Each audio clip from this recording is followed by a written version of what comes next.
Unite and Win episode 3. In this week's episode, I sat down with Brian Randal of Leap of Faith Tattoo. And after a long day of work at his tattoo shop in Prescott, Arizona, we sat down to do this interview. And we talked the good times, the bad, everything in between, from getting hit by a car to getting tattooed at 15 to being a dad to tatting everywhere and everything in between. He's just as much of a talker as I am, so this interview went for a couple hours and it easily could have gone a few, but we'll spare you those. Here's 2. This is the Brian Randal interview.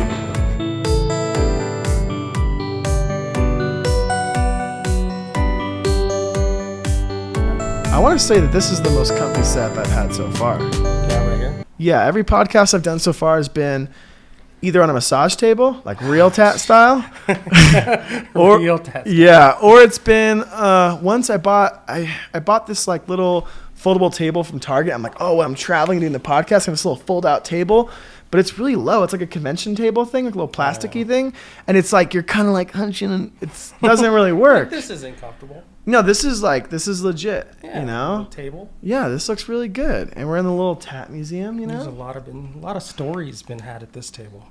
Yeah, a lot of stories at this table for sure. So, tell me about the story about the table. I don't even know what my ex-wife literally found this table. Really? Yeah, she got this table at the old shop. She thought it was too. She thought the old shop was too tattooey. Okay. And so she was like, "You need something nice in this shop." I noticed the table right away. I'm like, that table fits that spot perfect. So when I moved to this shop, here's the table. Damn. I didn't know where else to put it, so I was like, put it right in the middle of the room. Like, it works. So has this shop been the same location for 20 years? No. This shop's been here for 9. Where were you at before that? I was at the other end of Prescott, like right when you come into Prescott, like where the highway turns into Gurley Street. Right. Right there. Okay. Like, originally, yeah. And so what brought you? Didn't you say you're originally from Colorado? Yeah. Yeah? So I came here kind of wild. So I had a cousin. I think they're kind of cousins or whatever, but they lived here. He came here to work for like a Big O Tires place, and we were like looking for a spot. I kind of came here to live with them, check the place out or whatever. Right. I was here for a little while, traveling, going around, and then it kind of just happened. Like it was just kind of like this was the spot, you know. And what was this is already a small town. What was the town like back then? It was small. I mean, just the highway coming in, it was like 2 lanes. Oh, wow. Now it's like 4. And the freeway actually didn't even go where it was. It wrapped through like a mountain and stuff. But yeah, it was tiny town, like small. And when you were in Colorado, were you from a small town out there? Or I was from 8 miles south of Denver. Okay. So super close to Denver. Yeah. You know, what a change. Kind of lived all over. But yeah, coming from, I don't even think I'd been on like dirt roads or anything. Really? You know, I hadn't seen like a cow like in the wild or, you know what I mean, like on a ranch or anything. Like I hadn't seen anything like that. Like I was like city kid. Right. So moving here, it was a huge, like, coming out here, it looks like the cowboy movies, like especially like 40 minutes out, you see like the mountains have the shape, the iconic silhouette. Yeah, it's just like the cowboy movies. Yeah, it's really cool. Really cool. Yeah, it's a neat little town. It's gotten big now. It's a lot bigger than what you would think it is. Right. You know, 3 colleges. There's 3 colleges? There's 3 colleges here. Damn. So it's good. There's one of the biggest aeronautical colleges there is here. Oh, wow. Embry-Riddle. That's here. Okay. So, and then there's like 2 community colleges. So where'd you get your start in tattooing? Was that in Colorado? So, yes and no. So yes, I started. So I got tattooed. My first tattoo was in Colorado when I was 15, and then. Damn, everyone has these cool like teenage tat stories. Yeah, mine was pretty wild. I want to hear it. Start there. So there was this kid that, this kid, like he was like the cool kid in the neighborhood, like, right? The guy, you know. And now you look back, he was just like this 18-year-old kid hanging out with like 13, 14, 15. That's always the case, yeah. But yeah, he was cool. His name was Mike, and he started getting tattooed, and we were all just like, "That's so cool!" Right? Like, you're getting tats, like that's cool. Yeah. And so we'd go down. We'd have to like take this bus into Denver, and we could go to the shop. It was on Colfax, and we'd go to the shop, and the dude was always like, hey, you can't be in here, you know. Okay. So we'd hang out and skateboard out front or whatever and like watch through the windows and stuff. And so I would go with Mike and I'd watch him get tattooed. And I was like, that's so freaking cool. Like, so eventually they let you start watching because cool. you were there enough? No, like they never let us in.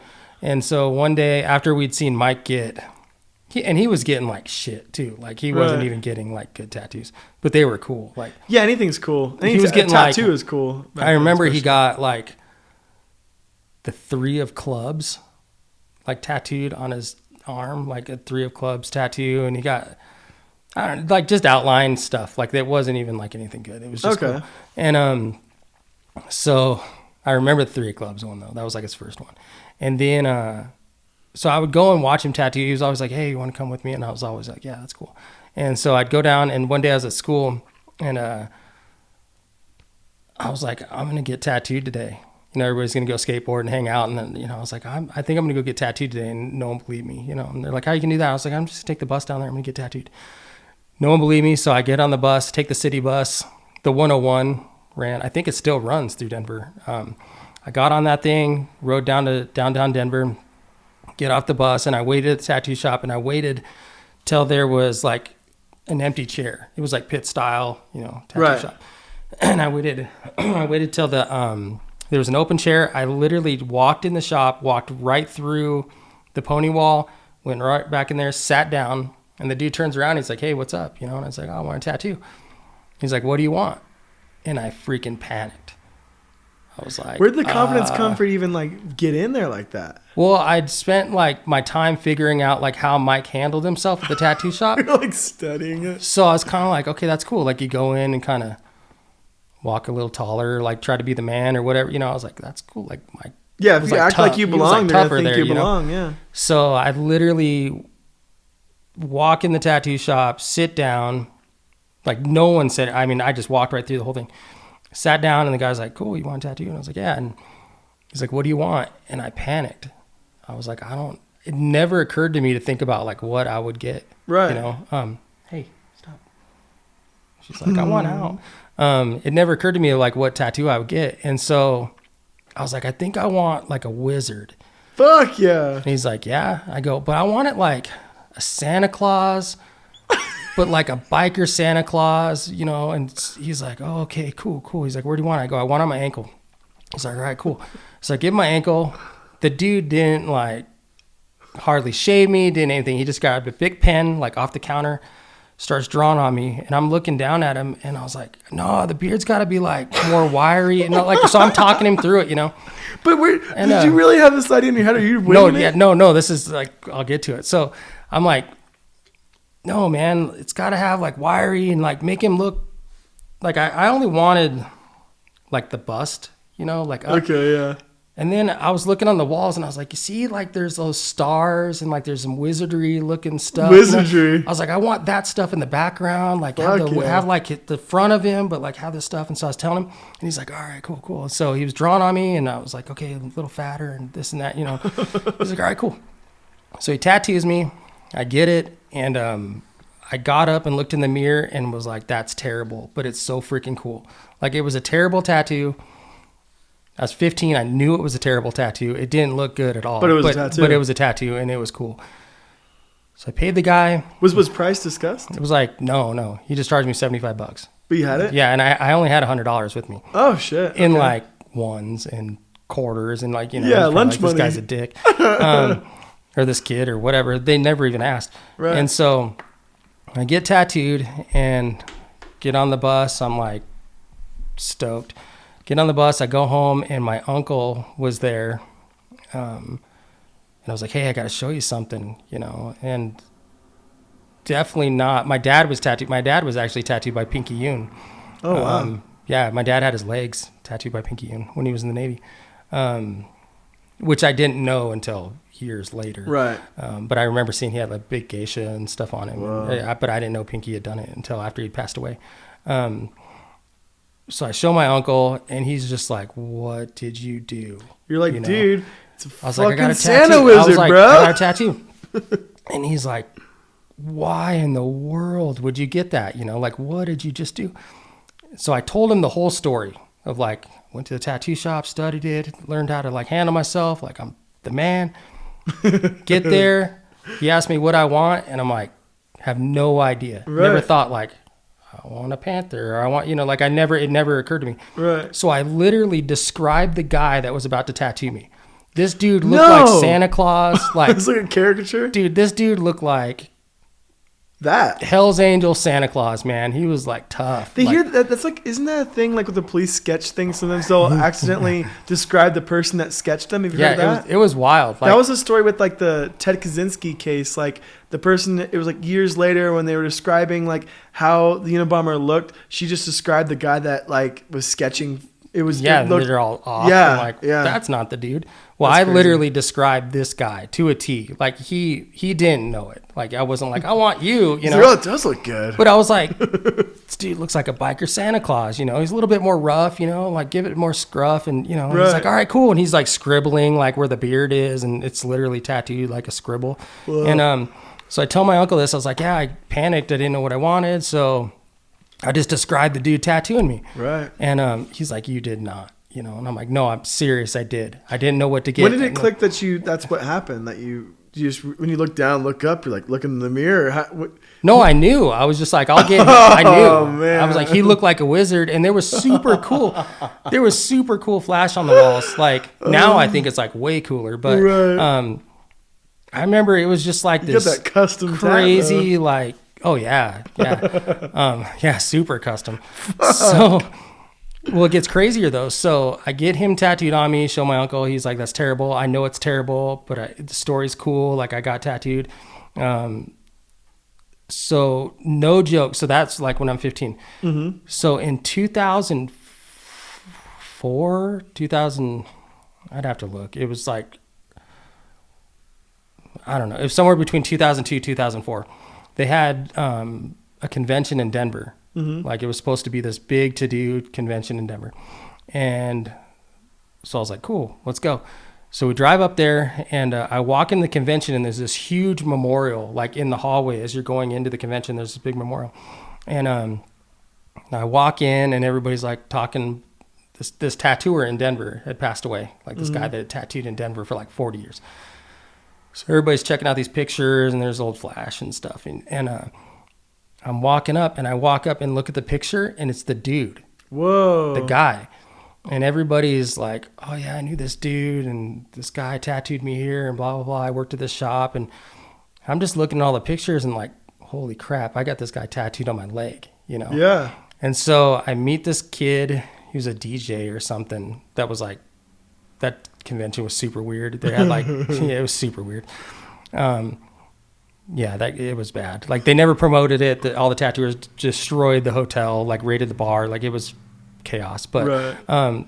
So I'm talking to this guy and I was like, I have this dude tattooed on my ankle. And he's like, no way. And so he was like, hey, the so-and-so like worked for this guy or whatever. And I said, no, I'm serious. And so I take off my shoe and I show him and I'm like, look, it's him. And everybody's like, oh no shit, you did, you know? And I was telling him the story, like, yeah, I literally went in to get tattooed, didn't know what, so I got him. I was like, that makes sense. Like I'll get a wizard Santa Claus. And yeah, that's how I got my first tattoo. That was him. Fuck. Literally the dude. Do you remember his name? What was his name? It was like Bear. By something like, it wasn't like Running Bear, but it was like one of those like something Bear. Yeah. And yeah, but he was like a fixture in Denver. Wow. For years, I guess. You know, he'd work for like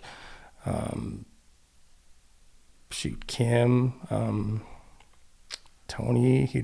We worked for a lot of people. Trip out. But yeah, I guess he was like a staple, you know, in Denver. Damn. So yeah, I want to go by Denver City and see if they know like any info on this cool. dude, because they would know. Right. Like when I go up to Denver, I'm going up to Denver in a couple months. I'm gonna swing in there and be like, hey, there was That this shop dude. looks super cool. That shop was in it was Looks on like it was like an old Colfax. gas station Oh yeah, or something. Denver City's awesome. Yeah. It's awesome. I never been in there. I went by and they weren't open. But the shop on Colfax, it was open till, I don't know if it's still open, but the shop I got tattooed in, it was open when I went back to the Denver show. Oh wow. But it'd been there for years and years and years. I don't know. Crazy. It didn't look like anything had ever been. So that cleaned spark or- anything in you, like how How'd you get from that to eventually tattooing? Well, I got a series of terrible tattoos because then I was stoked. Like I could get tattooed there. It was awesome. And then I got so that tattooed. was the spot you didn't not tripping because you've already been there, you're familiar facing, so keep going back. I got tattooed a couple times there, and then they carded me. They finally carded me, and I couldn't get tattooed there anymore. Really? Yeah. And then I met a dude. Was there a scene about it, or they were just like... No, it wasn't a thing. They were just like, yeah, you don't come back and do that, you know? Right. I was like, all right, cool. And I had already gotten like bad tattoos. You know? They weren't like awesome. You probably didn't need any more from them. No, I got like my ankle done. I got the side of my hip done. I got some odd places. I did. Bro. I got like this weird. Well, I wanted something big, and my family would not have been stoked. So I was like, okay, I'll get like places I can wear like shorts. Got some masculine spots. And then I got my shoulder done. That was the last one I got done there. And then my dad had his last name when they, like his naval patch. Right. And I walked in and found the font, no joke, is Diana. It's called Diana Light. It's in that lettering book. Oh, that's super simple, like script, like Diana. That's literally, now I know what that was. But I went in and saw it. They had that page like on the wall. And I was like, that's the lettering. That's cool. So I got my last name tattooed on my shoulder because I was stoked. I was like, that's cool. I can get the same tattoo as him. Yeah. And then, I got that. And that was the last tattoo I got there. And then I got a series of like bad tattoos. I met Catfish Carl in 90. Ooh, I remember bits of this story. We talked about this a couple months back. Yeah. This is cool. You guys are stoked. So I met him. I met him at a convention. Met him in Inkslingers. And I just talked with him. You know, super nice guy. Checked out machines. Met Rick Walter. That weekend, like I met so many people. And you're already pretty tattooed at this point, right? I wasn't really tattooed. I was pretty young still. Right. You know, so this is like when I was 17, 18. Okay. So, no, like 17. And so I meet them at Inkslingers and kind of hit it off. Talked to him the next day. Kind of, you know, hang out. And I took one of his cards, called him. We kind of just corresponded. Like we'd write letters, you know. I don't really know how it started. Like it just was. Like it just kind of, I don't know. Like I know it wasn't him like reaching out. Like it just kind of did. And so we end up writing letters back and forth. I was working at a restaurant, like trying to figure things out or whatever. I graduated high school. I started like every time I would see him or he would be like, hey, I'm going to be in Long Beach or I'm going to be, you know, like I'd go see him. So I end up talking to him at a show one time and he's like, hey, how's the show going for you? And I was like, good. He's like, you doing pretty good this weekend? And I said, oh man, I'm just here like checking it out. Like I heard you were going to be here, saw Rick, saw, you know, Tennessee Dave. The people from Purple Panther, Sunset Strip, like Small Paul. Like I was there, like check out, like, oh, Small Paul wasn't. I don't remember who was there. I don't know. It was a lot of years ago. For sure, like Dave and Rick. I think Clark was there. Clark North, I think, was there. So we hang out. He asked me like how I'm having the weekend. I was like, oh, I'm just here to hang out, you know. And he's like, had you been tattooed by him at all? I hadn't been tattooed by him. Damn, so you're just boys. You're just hanging out. So we just were like friends, like sending letters. Like he would write me letters like shop's busy, blah, blah. You know, we were just talking, you know? Yeah. And it was weird. Like, I don't remember. I have every letter that he's ever sent me. So they were just like conversations, you know, but there also wasn't email like that, you know. It was email. There wasn't cell phone. There wasn't, at that time, there was just like pagers. Right. And Carl probably has never had that. But so we correspond. He asked me how the weekend's going. That's when I tell him, I'm like, I'm just here hanging out. Like, I don't tattoo. Whoa. And he's like, what? You know, and he's like, well, no, I'd asked to buy a machine from him. And he was asking about the weekend or whatever. I was like, oh, I don't tattoo. And he's like, what? You know, and I said, yeah, man, I I've never done this. I just keep coming. Like, I kind of knew you were going to be here, so I came to watch and do all stuff. So we kind of hit it off. He sells me a machine. So I have like a machine, like not really any idea of like what else to do with it, whatever. Right. Sells me a machine. Probably like he knew like this kid has a machine. Like, what is he going to do? You know, It's not like you could go on the internet and buy something, you know, like I had no direct, like I was just going to have a tattoo machine. Right. So we end up corresponding like a lot after that. And I started asking him tons of questions. Like we'd talk on the phone and like we'd have a phone conversation. And then like a week later, I'd get a letter in the mail. And it was literally like little hints and tips and things like of the conversation we had on the phone. He would give me little, like when I'm packing color, I work the puddle and like, you know, like little, like he would give me like these little like things. Right. And I was like, I don't even know what this means. I don't know. I still haven't tattooed, so I don't, you know, but I'm like, I'm stoked. So I end up meeting a couple guys that were like, we'll show you a little bit of tattooing. Goes terrible. I mess around in my house for a little while, goes terrible. Met another guy, sat in his shop for a little bit. His direction was pretty much, I had asked him, like, hey, if you were going to color this little heart, like, how would you do it? And he's like, hey, whenever I don't know how to do a tattoo, I fake it, and left. And I was like, okay. Like, with the girl sitting right there. Like, I literally didn't know how to do the tattoo at all. So I fumbled through this tattoo, probably jacked her up, never saw her, of course. I called Carl and was like, look, this is kind of rough. I don't know what I'm doing. And it just turned into that thing. Like, I started going and watching him work, and then he would have these conversations, and then we'd talk back and forth. Taught me about machines and machine mechanics. He'd send me diagrams of different things and like new things he was doing with machines. He would like take photos and go develop them. Whoa. And send them to me and like write notes on the back of them, and like he gave me like this whole thing. Well, it wasn't until I tattooed for a little bit that he was like, I'd asked him something about this shader that I was now using. And he was like, well, I already gave you all the information, you know, it's just look through the letters. Well, I was looking through the letters and they all like went together. Like it was literally like a time, like you could put them together and read this thing and it was like, oh, like, don't ask, you already have the, He totally gave me all this stuff. It was crazy. And so I was like, this is like literally the holy grail at that time. You know, I was like, this is cool. So I went through, read all the letters, did all the stuff, checked out all the things he sent me, the pictures. While we were on the phone, I was like taking notes, doing all this stuff. I worked at like a handful, like not even a handful, a couple, 2 shops, 3 shops, and very poorly. And then I started traveling. I figured like I'm not learning anything at all, like what I want to do or what I, you know, might be able to, like I don't know anything.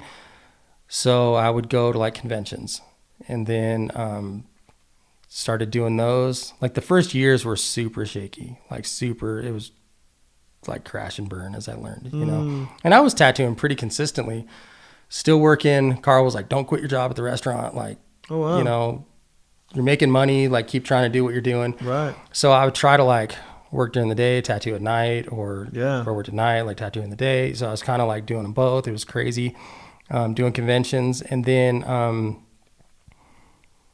I met Ryan Downey. I think he was the first one that I kind of, well, that was like at the cusp of like the Ryan Downey phenomenon that happened. Like Ryan was like, were you still out in Denver at this point? Then I was between here, Denver, and California. Okay, so just hopping around. Yeah, trying to like work and, you know, make money and do stuff like that. And then I met Ryan briefly and was like, he was like rock star. Like I didn't really even know if he was any good or not. Like in hindsight, he was good. But he was definitely a showman. Like he was like, look at me, you know. And I met him shortly after I opened the shop. So I figured I'm not learning this stuff like from this guy. Opportunity rose for me to open shop. And then figured out really quickly I didn't know what I was doing. Like really like was swallowed up quick. And so started doing more shows, like trying to just get out there and I would get booths. Get information where you could. Yeah, I would get booths and not even like intend to tattoo at the shows, but just like an excuse to be there. Watch people or try to buy flash, or I would go down every aisle and buy all of it. Like every bit of flash, like I bought it all.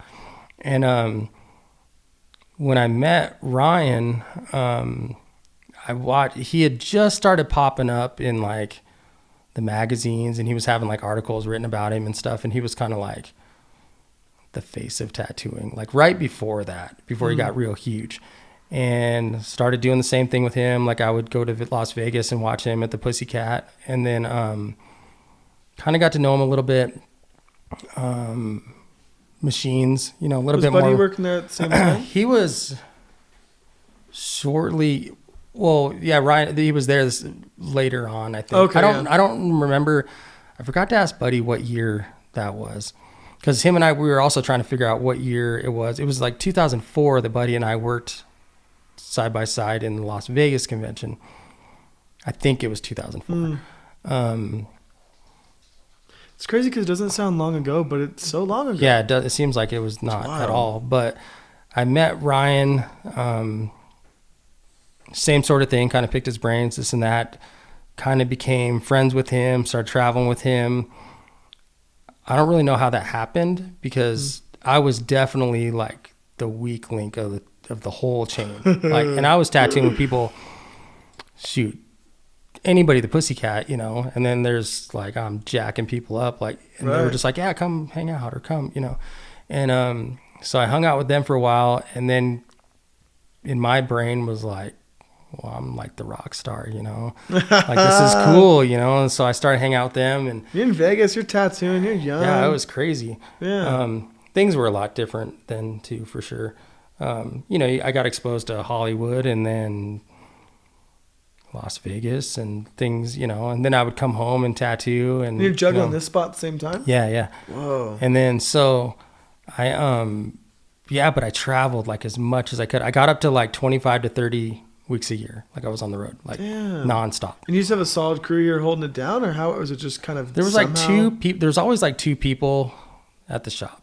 And God, they probably thought, like, what is this guy doing? Because they were better than me too. Like they're I was basically just like, cool, the shop's taken care of, I'm gonna go like learn. Right. And then that stuck. Like I just stayed in that zone, like just stayed that for years, literally until like 4 years ago. Yeah, you were saying that. Yeah, I went like nonstop. Just started taking it easy. I would just be like going, and then and then it just kind of, here it is now. Yeah, wow. Years later, but yeah, tattooing with Ryan, like that turned into a thing for sure. He exploded, got huge. Las Vegas was definitely too much for me, for sure. But I also had a family at home too, and so I was kind of given a little bit of an ultimatum kind of thing, which was a definite needed push for sure. You have a family at home and babies, and I'm out playing Las Vegas. Ryan rolls up in a limo and was like, welcome to Las Vegas, what do you want? My last weekend there was rough. Like it was rough. I went home like burned out, big time burned out, and was like, I gotta go home. Like I knew outside of like the stuff I wasn't supposed to be doing, I was burned out bad. Right. And then I stayed here and just worked, built the shop up, got things going, and then hit the road again. And just what traveled. made you make the move from the other spot to here? So that spot, that original spot was underneath the there's a motel there, super shady motel. And so there was rooms above the tattoo. So this tattoo shop was on ground level, the street level. And there was literally like motel rooms, like 4 motel rooms that went the stretch of the shop. It was like crack den, man. Like there'd bust meth labs and all sorts of stuff. There was like hookers every once in a while. And more than every once in a while, there was hookers up there and stuff. It was crazy. And for Prescott, that was wild. Like, that was the worst. Sounds kind of bizarre. That was like, at that time, that was the worst section of Prescott. Like, there wasn't another, like, bad spot. Like, it was just, like, a terrible spot.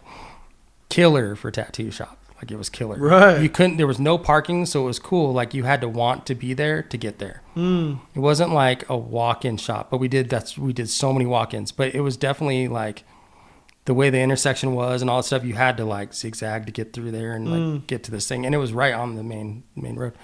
And so that motel, that dude foreclosed on it. We'd been paying rent. And one night I was in there tattooing, and no joke, like an officer, a lawyer, and some of the property guys showed up and asked what we were doing in there. I was like, we're working, you know? He's like, you were supposed to have vacated this place like 3 months ago. Really? Yeah. And I was like, what are you talking about? And he's like, yeah, you're not supposed to be here. We foreclosed on this like months ago. The other places on that Was strip, the motel upstairs still rolling too? Yeah, it was totally still going. Oh, wow. And it started getting a lot quieter. But yeah, it was still like going. And they said, yeah, you have to leave. You have to be gone tonight. They said, once you close up, everything that's still here is it. Damn. So I was like, all right, here, let's go outside and talk about this. And they were like, cool. So I walked out the front door. They walked out. I shut the door and locked it. Literally locked. I figured I'm staying in here, you know. So I told them I was like, I'm staying in here till we get this figured out. I called the landlord, the guy that owns the shop or owned the property. This dude, Nick. And he was like, yeah, I'm sorry. I'm on my way to Seattle. Like, my phone's going to be turned off soon. Whoa. Like, sorry, man. But yeah, I'm done. Bank floor closed, and hung up on me. Fuck. Skip town. Like, I'd been paying rent instead of like looking for another place, doing whatever. So I went outside, told him. Garbage.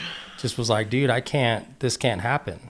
You know, like, this is my livelihood. Like, I don't know anything about this. I literally just talked to Nick. He just told me. I never got a letter. I got nothing. And they were super cool. They were like, you can stay here. They gave me a week to move everything out of the shop. Couldn't work. They were like, you're not going to work, you know, insurances, and they were cutting off the water and like everything. Wow. Showed up the next morning. At least you had time everything was to cool. figure out a U-Haul or some kind of yeah. So I had something. a week. I moved everything out. Decided I wasn't gonna tattoo here. I was like, forget this. This sucks. So I was gonna go to Beaumont, Texas.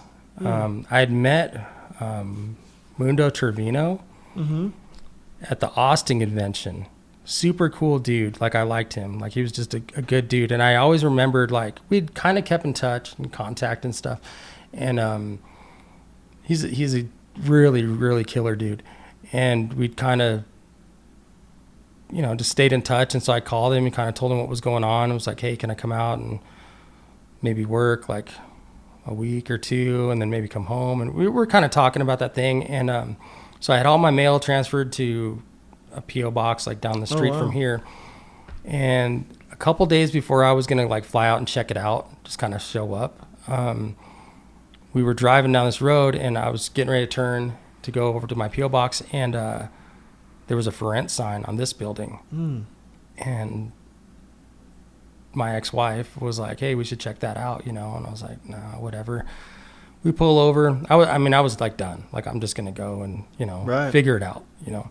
And we called the number, and the lady that owned this building at the time was next door eating at the little restaurant. And oh, shit. She's like, yeah, I can show it to you. Came over here, unlocked it. We walked in. Was she tripping on you being a tattooer, or she was just... I didn't told her at that point. And so she's like, yeah, here's the building. I walked in, walked right back out. It was like gnarly in here. Like, really? It was bad. What it used to be? Originally, it was the first doctor's office ever in Prescott. Oh, shit. And that dude worked his whole career. Like, it was like 40 or 50 years. And then the first like big dental office that there was in Prescott moved in after that guy retired. And then once he retired, it just stayed vacant. Like, it popped up. It had been like a little bead shop for like 6 months. And then it was like a food bank. It was a couple like random little things. Yeah. And, but it had been vacant for like 3 years. So people had broken in here and like slept in here. There was carpet all over the whole place, and it was like moldy, and there was mold on the walls. It was bad. And so I told her I was looking to open a tattoo shop. She's like, yeah, that's cool. Like, At that time, it was her and her aunt that were like running this thing. And she was like, yeah, that's cool. Like, we'd love to have you. And I was like, this will never work. This place literally needs like... Was she aware of how bad the situation? She knew, yeah. She knew. And I was like, you literally need like a hazmat crew to come in here and like gut this place. Like, there's no freaking way this could ever work as a tattoo shop. And she's like, well, what do you think it would take? And I was like, we got to rip out this wall. We got to rip out this carpet. We got to rip out like all this stuff. Everything has to be cleaned. Who knows what's in the attic? Like, I mean, you have to go through this whole thing. She's like, well, if you want it, let me know what it costs. Keep in contact. Cool. When it's done, then you can start paying rent. Oh, so just deduct off of what? She literally paid for almost all the renovations. So damn, that's smart. So that need same this wall time here as well. Yeah. So at the same time, I was freaking out. I had talked to Brian Everett through Carl. And Carl had told me, he's like, hey, I told him what happened. I was like freaking out because I didn't, I wasn't prepared for a move. I wasn't, I didn't have money to like move a tattoo shop or build another tattoo shop or, like I wasn't prepared for that. And I talked to him and he was like, hey, National has the Colonel Todd Fund or whatever. I think it was the Colonel Todd Fund. And he's like, that helps disasters, things, families or whatever you remember National, like call him. So I called Brian, told him what happened. Brian's like, how much you need? I was like, I don't know. Like, I don't know what, like, I don't have a building. I don't have anything. The day that lady told me, she would help with the renovations, like getting the building up to, not even like building a tattoo shop, but like getting the building to where we could be in here. That same day I ended up going to the P.O. box and there was a check from Brian Everett that he had given me. And he was just like, pay it forward. Someday when you can pay it forward, like it's not a loan, it's not a whatever, just pay it forward. And so I took that money, built this place, and like opened in like 2 weeks. Like, really? Like, yeah. How long were the so the renovation of the building was like 2 months. Okay, yeah. Still, it's very fast. Like literally it was so bad. Like I wouldn't even come in here. It was bad. Right. But that lady paid for everything. She put like air filtration system in here. She put new heating and air conditioning. Where do they have money? What are they doing? The family's owned this block.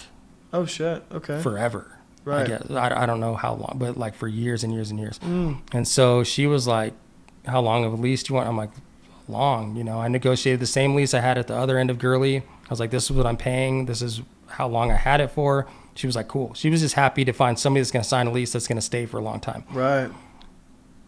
She fronted a lot of money for me to be here, and she was awesome. Like scored. Yeah, super scored. Especially being, on the main road. Same roads that I was on. Yeah.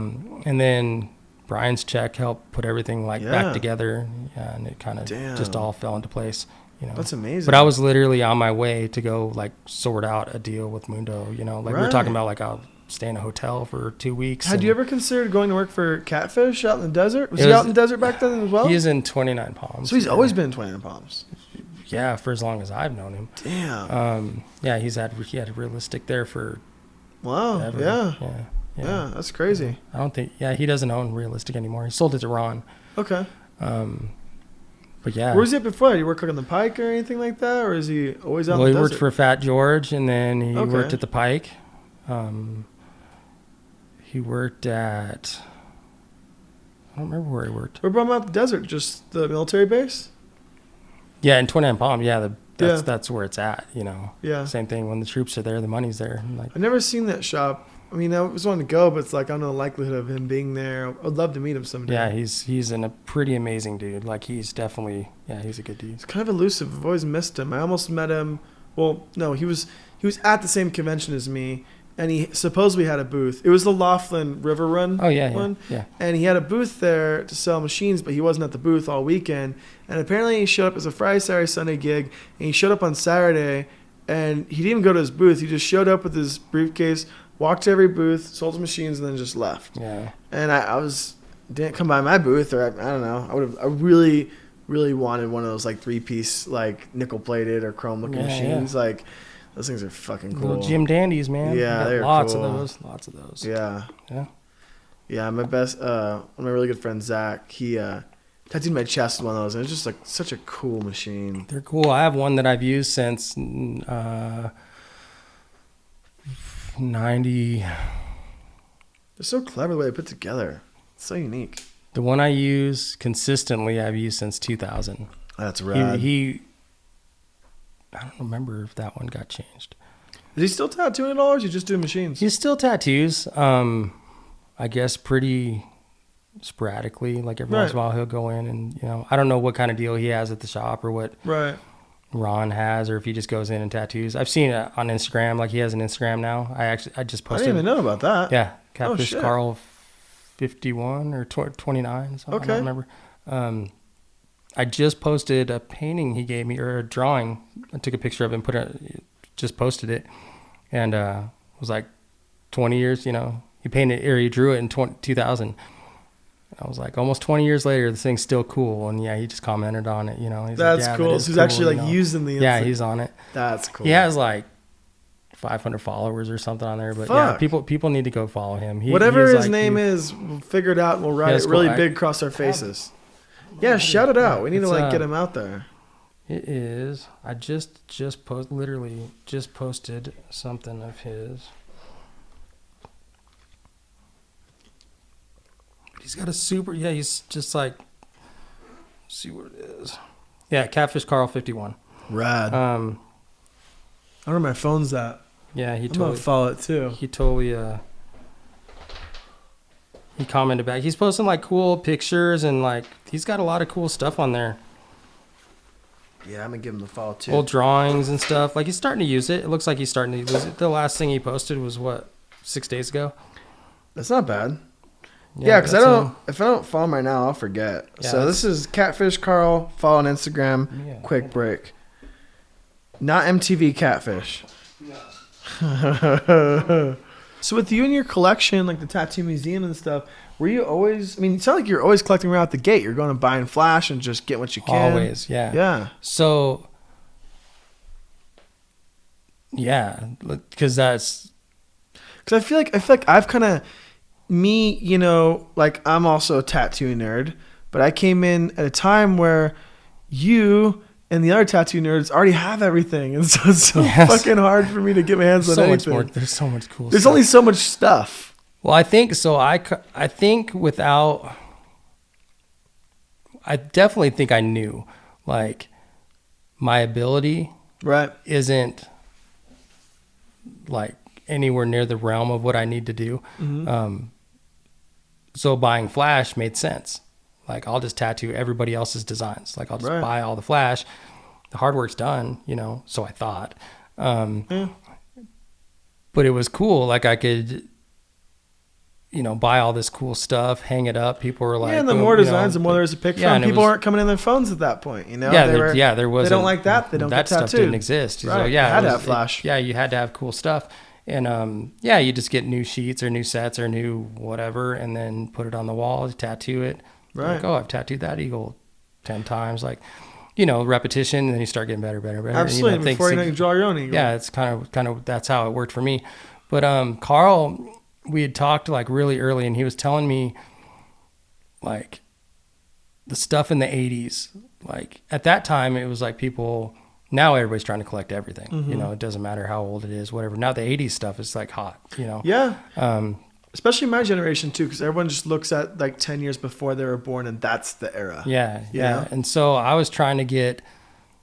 I had cool, like, for the time, cool stuff. Now you look back, you're like, it's cool just because it's cool. But I would get like all this stuff, and Carl was like, collect it all. Like, keep everything. Like, business cards, keep it. I'd met Lyle. I love that he valued that. That's so cool. He was like, keep everything. He would tell me, like, they would throw stuff away at the pike, and he would dig it out of the dumpster and take it home. Was he just a hoarder, or did he have did he have an idea that this was going to be something down the road, or is it just he just valued it? I think he just valued it at that. I don't know. I know he has. Because it makes sense hearing that now, but how could he know what he knows now? I don't know, but he was like, don't throw anything away, like collect everything. Yeah. And then, and that was early in our conversations. He was like, collect everything. And so I kept keeping all this stuff, and buying things, buying machines, buying, I'd find things also didn't cost what they do now. Now you see like a machine going for $3,500, $5,500, you could get them for like $300. Yeah. It was crazy. So I'm like eyeballing Owen Jensen on eBay right now. It's been at $2,400 for like 6 months, and it's not moving. It's just where he wants to start it at, and that's where it could go to. But he knows the value, and that's the problem, And I'm still looking at it, but it's a little far. Yeah, there's one on eBay right now. It's at $5,500. It's a guy in this town. He's selling one. He just sold one for $4,800. Damn, dude. But it's just gonna sit. Yeah. Ugh. I mean, sold the other one 3 days. But that's cool. But I kept like everything, and then just kept doing it, and then I would get stuff from him or things like that. And then I scored early 2000s. I scored a huge chunk of the Colonel Todd collection. Yeah. Like huge. And that's what really like sprung it. Like when I scored that. How'd you acquire that? That same Denver convention, I was coming back. I went through New Mexico. I stopped at a little town, Grants, New Mexico, like tiny little town. There's nothing there still. Was driving down the main street, stopped at McDonald's. There was like a McDonald's there, and I looked back down the street, and there was this little tattoo sign, and I was all like fired up from Denver convention, and go check out stuff. Walk in this tiny little tattoo shop. There's a fireplace right in the middle of it. All carpet. Place was disgusting. This is like a little house. It was bad. Yeah, it was bad. Stop in there, and I remember it was this dude, Arthur Sanchez. His name was Arthur Sanchez. They called him Tootie. This Indian dude. And I walked in and was talking to him, and he offered me a Vicodin and a Vicodin, a V8. V8 I was walking on weird because from driving, my back hurt and stuff. And he's like, "Hey, you want a Vicodin and a V8?" And opened up the refrigerator, pulled out a V8 can, took out a thing of pills, like put it in his mouth, chewed it up, swallowed it. And I was like, "No, I'm cool, man.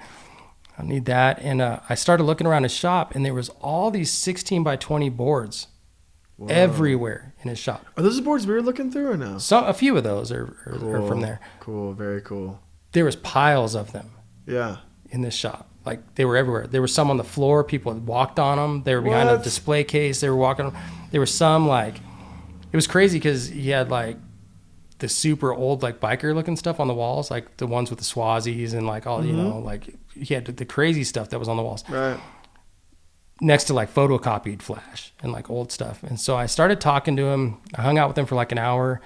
Was like, "Hey, where'd you get this?" And he's like, "Oh, this guy comes by every once in a while. He needs money for drugs, I think. Trades me $20 and gives me a pile of them." He goes, "I think they're like cool." Well, I knew what they were. Yeah. Was it just like Spalding Roger, like the National, just like, was it originals or was it like? Oh yeah, it's like was it production like, stuff? Yeah, there was like the ones on the wall in there. Right. Okay. The ones that some of those are from there too. Yeah. And so I spotted it. It was like, holy crap. Give me that guy's number. What do you got? Yeah. And he's like, "Oh, I got this, and I got a couple tubs in the back, and this and that," and starts pulling some stuff out. And I said, Did he know what it was? No, he had no idea. Really? No idea. So at all, had no idea. He just knew it was just like tattoo stuff. Like, this place was gnarly. Like it was bad. And so I was like, "Hey, do you want to sell any of this stuff?" And he's like, "Well, what do you got to trade?" And at that time I just had my personal machines on me. Oh, that's right. And machine. Yeah. And so I traded him a machine. I was like, "How much do you want for like these stacks?" And I had driven my Suburban to Denver. Right. And he was like, "Well, what do you got? Got a machine or whatever?" And I was like, "Yeah, I have my personal machines. I'll trade you my personal liner, Whoa. Cool." And he's like, "All right, cool, man, go get it." So I brought it in, gave it to him, and he had some stacks. And so I took those stacks and I was putting in my Suburban, and I turned around and he's coming out with like more stacks and more stacks. You just let it go. Yeah. So I thought I was getting like a few stacks of them. He like filled the back of my Suburban.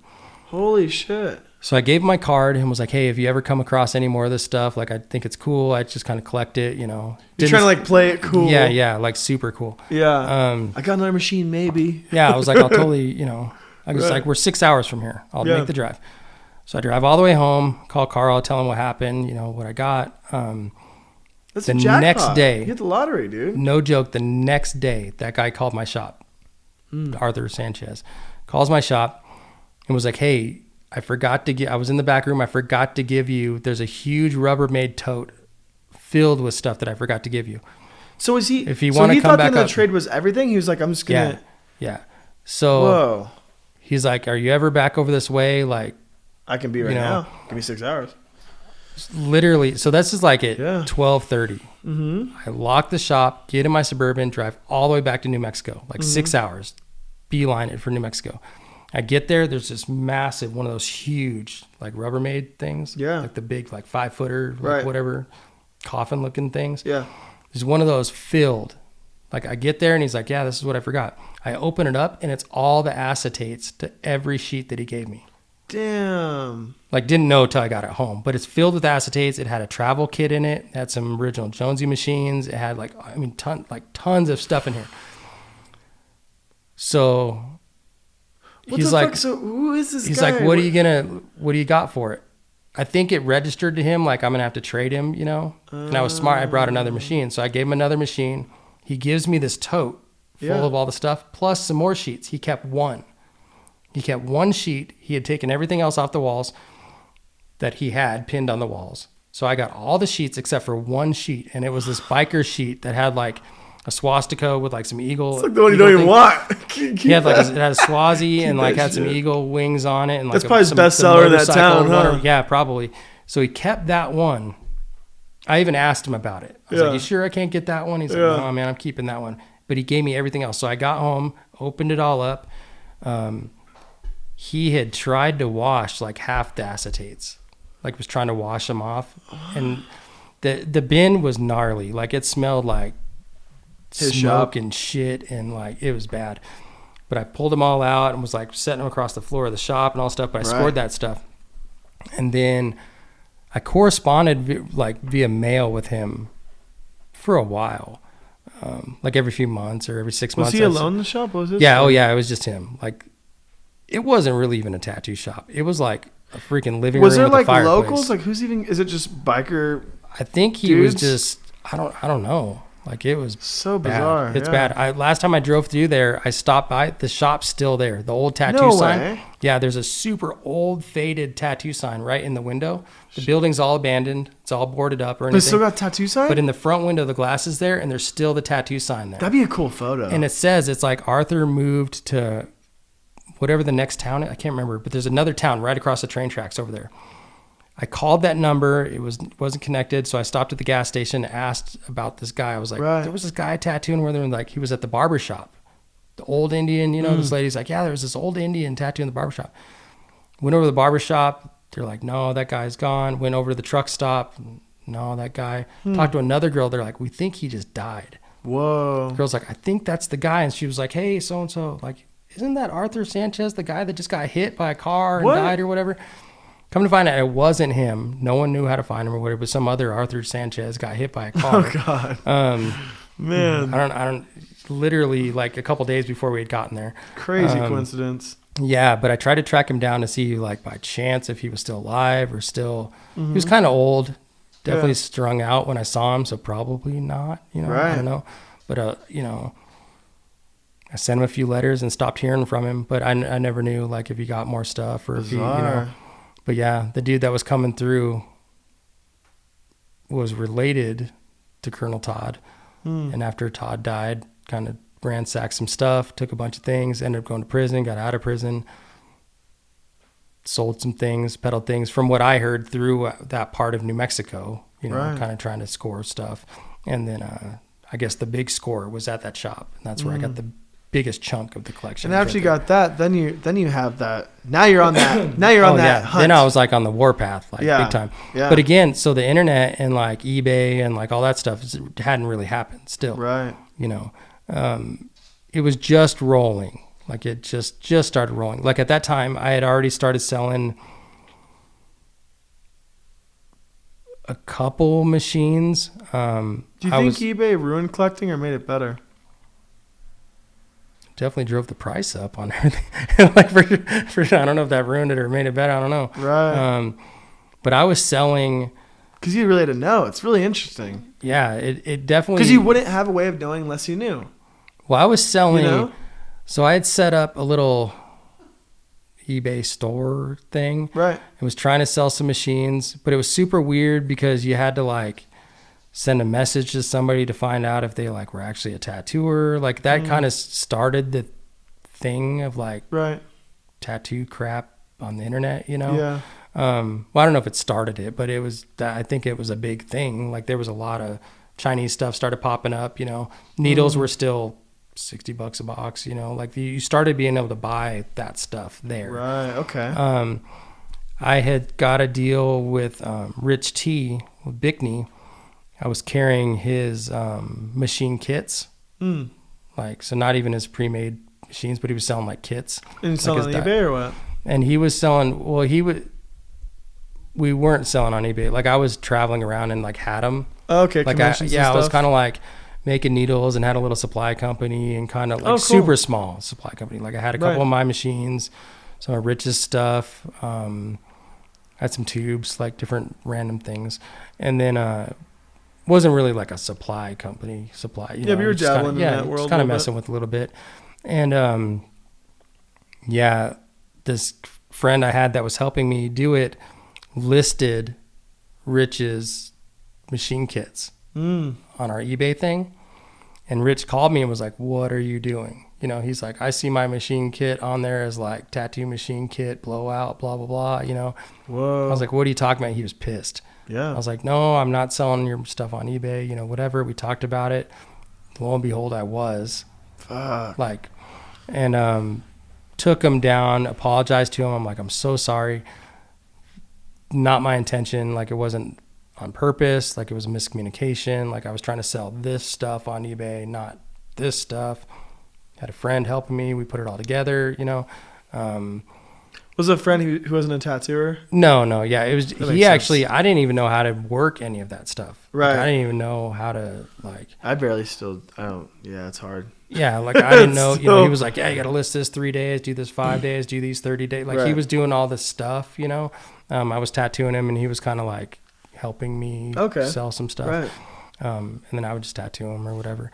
But yeah, I hadn't, you know, I talked with Rich and was like, dude, that was not intentional. Took it right down. He ended up being cool. I sold his kits for a while. Like I sold those kits for a while.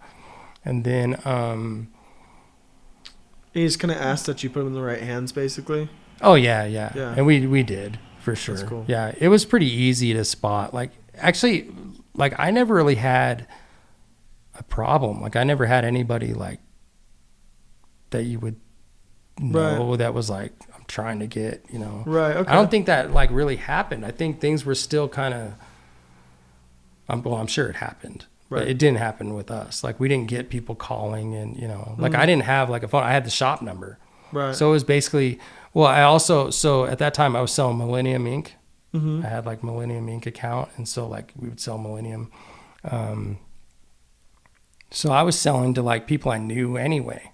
Like I wasn't really, I'd sell people at the shop and then like their friends that were tattooers. Or when I went to a show, like I would sell like little sample kits I had or whatever. It wasn't like a huge thing, you know. And then I started Dave at Kingpin. I started talking with him, got in pretty good with him. Another dude that worked for Kingpin kind of gave me the in of where they were like getting their needles manufactured and stuff. Yeah, he was like, this is kind of where we're doing this. Like you didn't hear it from me, you know, like I was like, really, you know? And he's like, yeah, and kind of gave me the lowdown. The same time Kingpin was having some issues with another tattooer for like a machine fraud thing. And like, there was all this stuff. And so I was kind of like, well, do I take this info and run with it? Or, you know. Right. I knew it wasn't like really like something like that couldn't happen because it was basically I was just like going around to a different supplier, you know, kind of thing. Right.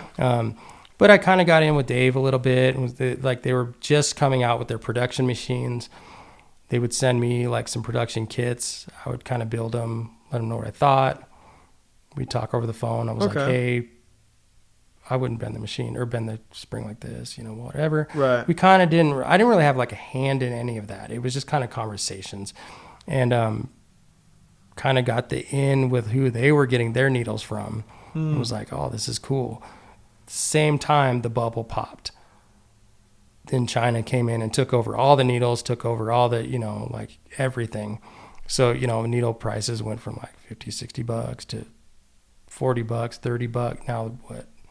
I don't know what they are. I don't know. Yeah, it's $20, changed. $20, $18, $20. They're like gray Chinese boat metal. You it's bent, like right in needles. It's like, what the gnarly. fuck is this? So yeah, that whole thing. So when that happened, it was like, I don't want to mess with anybody else's stuff. So it happened pretty quick. So like making needles days to manufacture needles happened like really fast, really quick, really fast. We started making. Well, we were making the needles, like a lot of needles. Yeah, and then this kid I was working with. He was making a crazy amount of needles, ended up selling them to somebody else.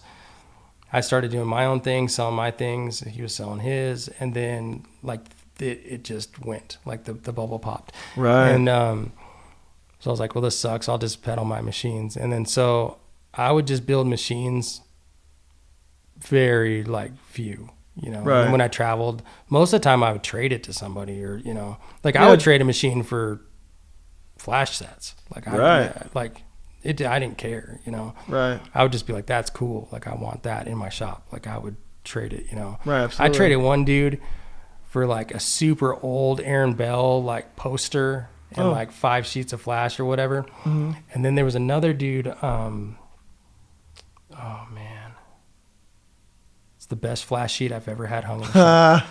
Oh gosh, what is it? I can't remember. Oh man, I can't remember his name. But there's a butterfly on that flash sheet that, no joke, I tattooed that butterfly more than anything in my whole... That shop was floor to ceiling flash. Every girl that came in there pointed at that freaking butterfly. By the time I moved that shop, we could tattoo that butterfly. Like, didn't even need to stencil it. You just tattooed it. Bird Box Challenge. Like, you literally just tattooed that thing. Yeah. It was crazy. Gosh, who painted it? The sheet was genius. It was like, it was perfect. And in a weird, totally weird way, it just worked. But I traded this guy for that sheet, an Aaron Bell poster, and like some. Sounds like it was a good trade on your end. And ended up making way more than I ever would have like sold a machine. And so I just sold my machines. I did that for a while, and then in 2000,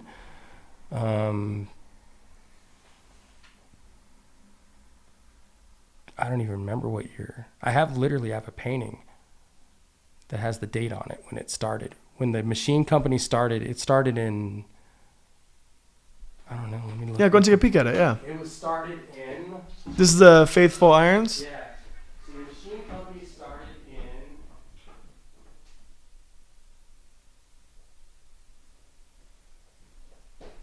2013. 2013. So in 2013, so I'd been building machines the whole time, like this whole time. Right. And then I would build these machines. I started engraving them, kind of doing this stuff. I started working with this engraver, phenomenal engraver. She taught me how to engrave. I worked with her for like a year. I'd go in the mornings and like help her out in her shop, and she taught me how to engrave. I did all that stuff. She's just like a jeweler, or she's a gunsmith. She's actually, she's a super famous gunsmith. She's the only gunsmith that has firearms in the Smithsonian. Whoa. Yeah, she's phenomenal. And she's part of the Masters Engravers Guild. I met her in passing. We hit it off. It's like a little mini like apprenticeship. Yeah, we became super good friends, and I would go and watch her, just checking her out. And then while I was there, I'd just be like, grab a broom and be like, oh, and we just became friends. That's cool. She asked me one day if I wanted to learn to engrave. I was like, yeah, it'd be cool. Like, I don't think I ever want to do it, but that'd be cool to learn. Yeah, it's fun. So I worked with her for a year. I would go in and kind of like sweep up her shop, hang out. We would talk. She'd give me patterns, be like, hey, go draw this. I'd bring it back. She's like, this is backwards, blah, blah. This curve goes here.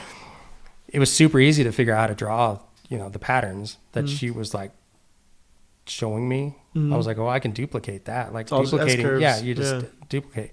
So I was doing that. Started engraving machines. She did the first ones for me. I would send people to her. They were like, oh, they would see this stuff and like, hey, check this out. They're like, where'd you have that done? I was like, oh, this is where. And so I'd introduce her and, she would engrave a machine for them. Ended up, then I started engraving them. And then had never really done anything with it. Just kind of like built machines. Right. Like I liked it. Like I just liked doing it. Like I didn't do it all the time. I just liked it.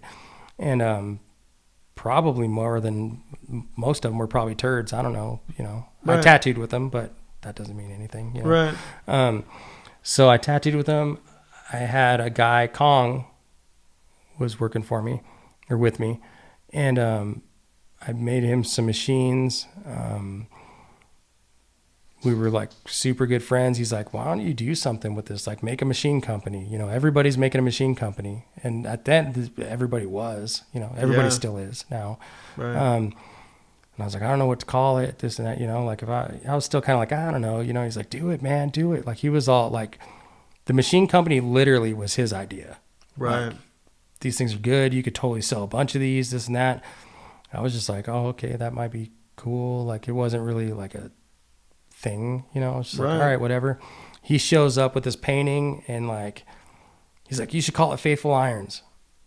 That's like, cool. And like made me that painting that's on the wall. Right. And brought me that, had one of my machines on it, and that's how it started. Like it literally was a conversation and a painting that he did, and that was the name. It just did.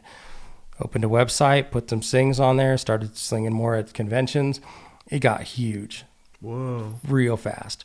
Like it went from huge for one person. Yeah. Like for me. Like, I don't know if it was huge, but for me it was big. Yeah, you making them.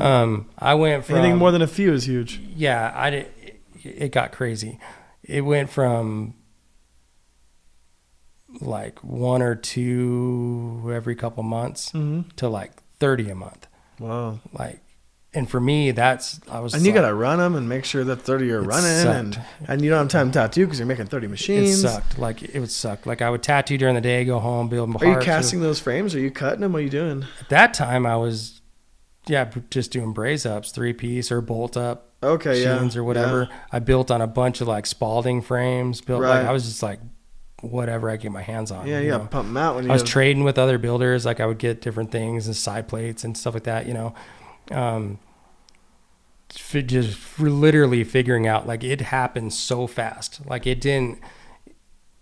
Like people, I don't know what happened. It just did it. Do you think just all that traveling around, you always kind of having a machine here and there, and then now that you have a name and a platform, and this is where they are, those people kind of.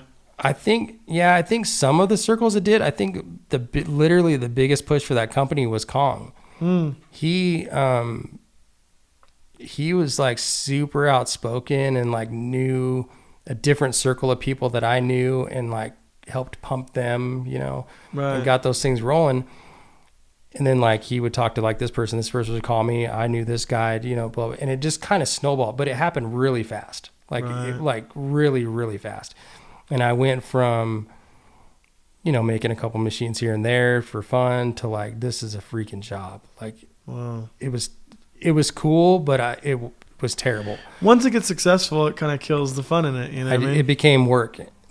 Real quick. I'm that way, and I enjoy the process more than the product of the process. Like building a shop more than like just sitting around and having it. You know? Oh yeah. Because you're like, no, I did it now. Yeah, you feel topped out. Yeah. So I built so many machines, and then so many for me. Like I guess production guys or whatever, are doing way more than that. I don't know. And I got to where I did a run with a machinist. I ended up doing a production run, and I ran 60 machines, finished that run, and was like, I don't want to do this anymore. Right. That was... And it's way beyond your means at that point. You don't know what you're selling. It was like crazy. Like the frames were awesome. He's an amazing machinist. Well, if that turns into 120 or 240, then how faithful are those irons when you're just, Dude, just pumping them out? It got to where it was like terrible. Right. Like I ran them all, you know. I didn't tattoo with them all, but they were all ran for hours, and then, you know, I'd load them up, and still, like, I knew what they, you know, you still got to mess with them, and, you know, I went from like, actually like using this thing for like 2 weeks to like now, holy crap, I got like 10 people waiting, you know, or hanging off the clipboard for 5 hours. Yeah, I'd hang it, and then, you know, I'd needle it up, run it, you know, Uh-huh. have a way I check them, and I'd run them and make sure everything was good, and, you know, it got to where the last ones, like, people would get them, tattoo with them a couple times, and they'd call me, hey, broke a spring, hey, broke, you know, and I had like more than a few calls of that happening. It was like, I can't keep up with this. Yeah, fuck this. I'm getting to where I was just too big for myself, trying to just fill orders. You know, it was like, oh, you're getting. And at that point, you have to. bucks, At that point, you have to outsource it, and then it's even worse at that point. You know? Yeah, and I didn't want to be. You know, I owned a shop. You know, I was like, I didn't even want this. It was cool that it happened. Like at this point, did you have the couple shops? You had or was it just this spot at that point? The tail end of it, I had the Phoenix shop as well. Yeah. And was working in Flagstaff. Right. And so, super grateful it happened, you know, but I didn't like it. I was so unhappy. So I knew, like, when that production thing ended, I wasn't going to do it again. Right. I was like, I'm going to stop this thing, like literally stop. When's the last time you built a machine? Like 6 months ago. Okay. I built some, the last machines I built were in June, June. I built the machines for the Prescott convention. Oh, the cool. Northern Arizona Tattoo Fest. I think I saw you post that. Yeah, those are the last machines. Well, not the last machine. They're like for awards or whatever? Yeah, I do those every year. Amazing convention. But I was doing, so I was also, on top of all that, I had a lot of conventions that I were doing the convention prizes for. So I was doing like machine sales, conventions every month, that we're giving away 3 to 5 machines every convention, right. Which those, you know, like I'm styling those things out, which takes a long time to do. Right. I'm trying to do something cool for trying to do something cool for the convention and myself. You know, people are winning these. I don't want to sell them turds, you know, or give them turds. So I was just like, this sucks. So backed it way down. Some doors closed with all of that. Things happened. Cool. You know, the same time, you know, my life and relationship status changed. I was also in a pretty bad accident, was out of the shop for like a year. I was at home for like almost a solid year. Damn. So I wasn't involved with the shop, no machines, no anything for a solid year. And how hard is that? Especially when that's like all you knew, your adult life is just... I think I was just dealing with like more stuff. Like I missed being in the tattoo shop, but I was dealing with like other like more mental things. Like it was more like I got to figure myself out versus like I still like ran the shop. Like I'd still come down, but I got like crazy anxiety after that accident, and I couldn't be here when there's a lot of people here. And then when I would come down, like we'd have conversations. I wouldn't remember it. Like, I mean, I was like traumatized. And, so I just would like take off and like come down here at night, you know, and every once in a while I'd paint or draw or something, spend some time here, do the books, you know, like order, make sure they always had stuff, tried to take care of everybody as best I could. But I wasn't able to be like a tattooer. Like I don't think I was really able to be like much of anything during that time. Like ended up going through some therapy stuff, and I had an amazing doctor that helped me through that whole thing. Like knew, you know, he spotted it, like, hey, you got to go talk to somebody. Like, this is what's going on. Like, that accident messed you up. Like, just go talk to somebody, you know, and went and like worked it out. And like when it was all done, it was like, oh, like you were right. Like something happened. But like everything, like everything kind of like prior to that kind of fell apart. Like definitely learned who my friends were, definitely learned who wasn't. Lost some amazing friends, people I'd still call friends. Lost some relationships in that, whether it was my fault, their fault, or whatever. Like I just wasn't able to give what you need to do, I guess, or should be able to do. So I wasn't able to do that. So yeah, lost a lot of that stuff during that time, and just focused on myself, and just kind of figured out what was important and whatever, and then came back. And now, machine wise, it's kind of turned into like a fun thing. That's what it should be. I just built, so like they're your tools. So yeah, in like June I built those for that convention, and then I've built like 3 or 4 since. Like when I had time, it was like, oh, today, like let's go wind some coils. Yeah. Just set up with a shop. They want to do a little. That's more special because like you're sharing it with the people you want to share with. You're giving it to this person. You're selling it to your friend. It's that award, and it's like the love is put into each one. Yeah, and I'm going to work with them, and I'm going in a couple weeks to do like a miniature like machine seminar at the shop in 2 weeks, and we're going to in a couple weeks, and we're going to go. He has an apprentice there, and he's like, "Hey, do you want to come build machines with us?" I was like, cool. Yeah, man. So I'm going to put together like little kits, and we're just going to go not really build, but like more assemble machines. Yeah, like, yeah. We're going to cut springs. We're going to kind of like put the whole thing together. Yeah. And I think I like doing stuff like that. Like I never wanted it to be a job. It just did it. Like right. It just, I don't know how it happened, but it wouldn't have happened. Of being good at something. I'm glad it did. Like it was super cool. It helped. Like it was great. Right. But yeah, it just happened. Like it literally wasn't my idea. It was 100% like Kong's idea. Like he was just like, yeah, dude, you got to do this, man. It'll take off. And it did. Yeah. Who knows how? It just did. Yeah. So yeah, it was cool. And I think the engraving stuff too at that time, who was engraving, Todd Avalti was engraving. It was right timing too, Dan Dringenberg. Yeah. But they weren't really, I don't know. I didn't beat those 2 guys to anything. Like they're sick. Like those dudes are sick. But I think I took advantage of like the social media. That was like the one time in my career I've taken advantage of social media. Literally, I think that's what got it. Yeah. Because Instagram was starting to blow up. Right. About the time like I started putting out like engraved machines. That's around the time that's around the time I started tattooing. It's like that's a big boom in tattooing and Instagram started going like it started pushing a lot of stuff. Constantly updated tattoo magazine on your phone. Yeah, and so I put some stuff on Instagram, and that did it. Like for the engraving stuff. And I don't know if Dan or Todd were doing anything at that time.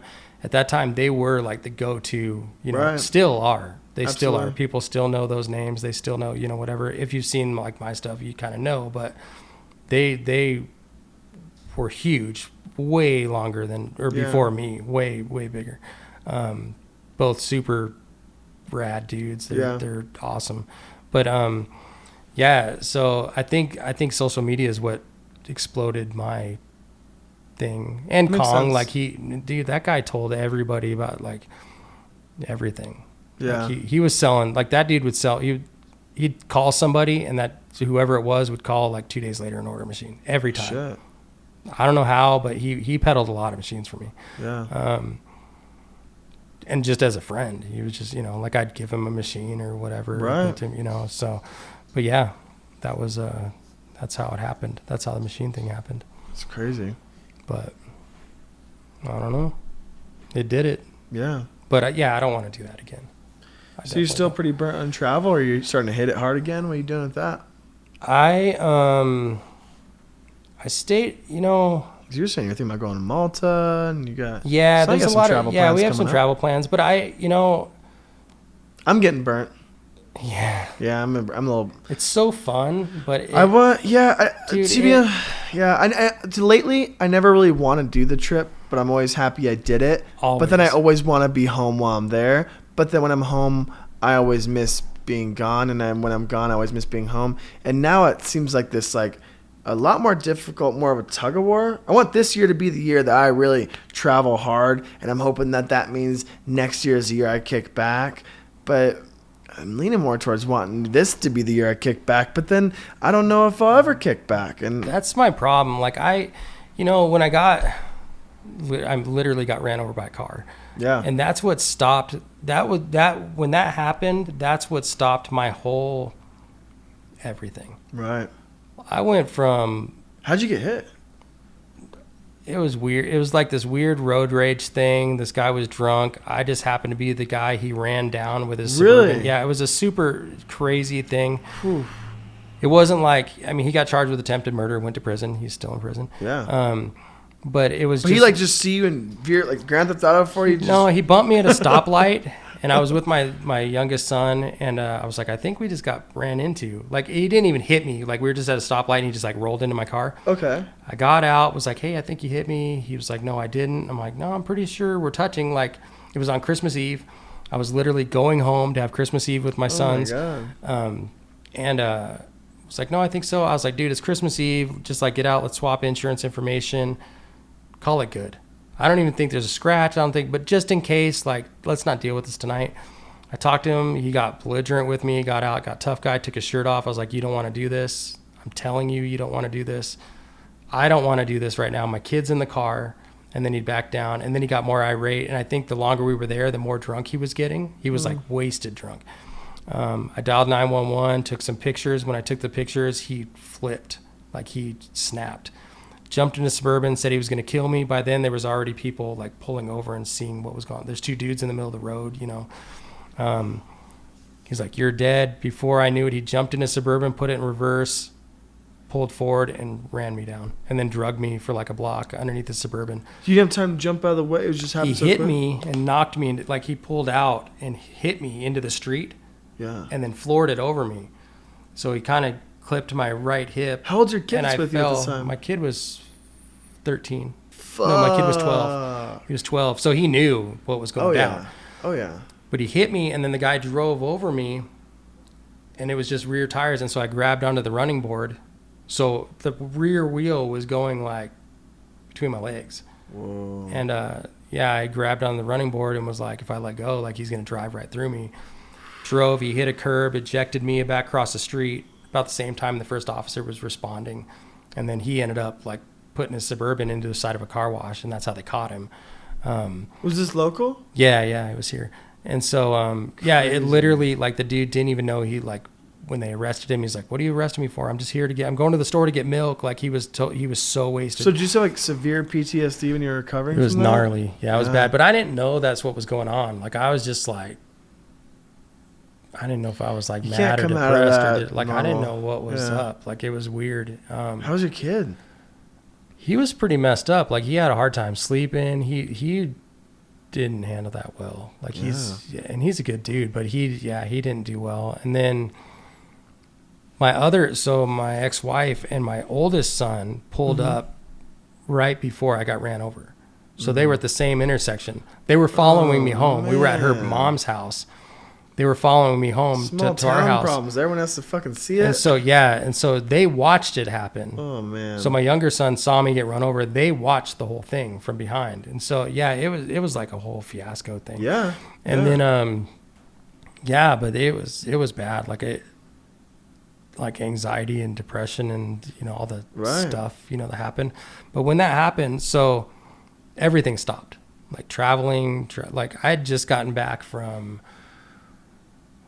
I was in Pittsburgh and New Jersey and Baltimore or Maryland. I was all over in Maryland. Yeah. But yeah, I'd kind of done this big trip, and that like stopped everything. Like maybe I was like home, and that weirded me out too.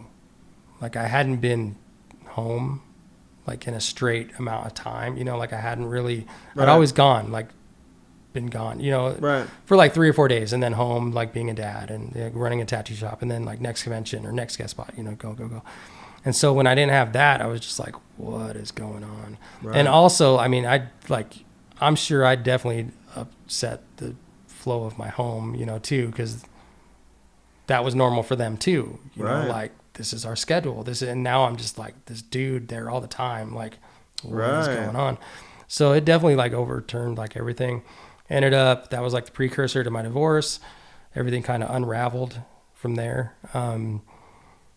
Spent like a year, doing therapy, going to doctors, trying to get my health back in, different surgeries. So glad I did therapy and doing all that stuff. Yeah, it was huge. Like my doctor was the one, my ex-wife she had mentioned it and this and that. And of course, like for me, there wasn't a problem. There wasn't anything like, whatever. I just didn't, in my brain, like it didn't compute that there was like serious damage done. Not like, you take care of your health, you got to take care of your mental health. Like it didn't click.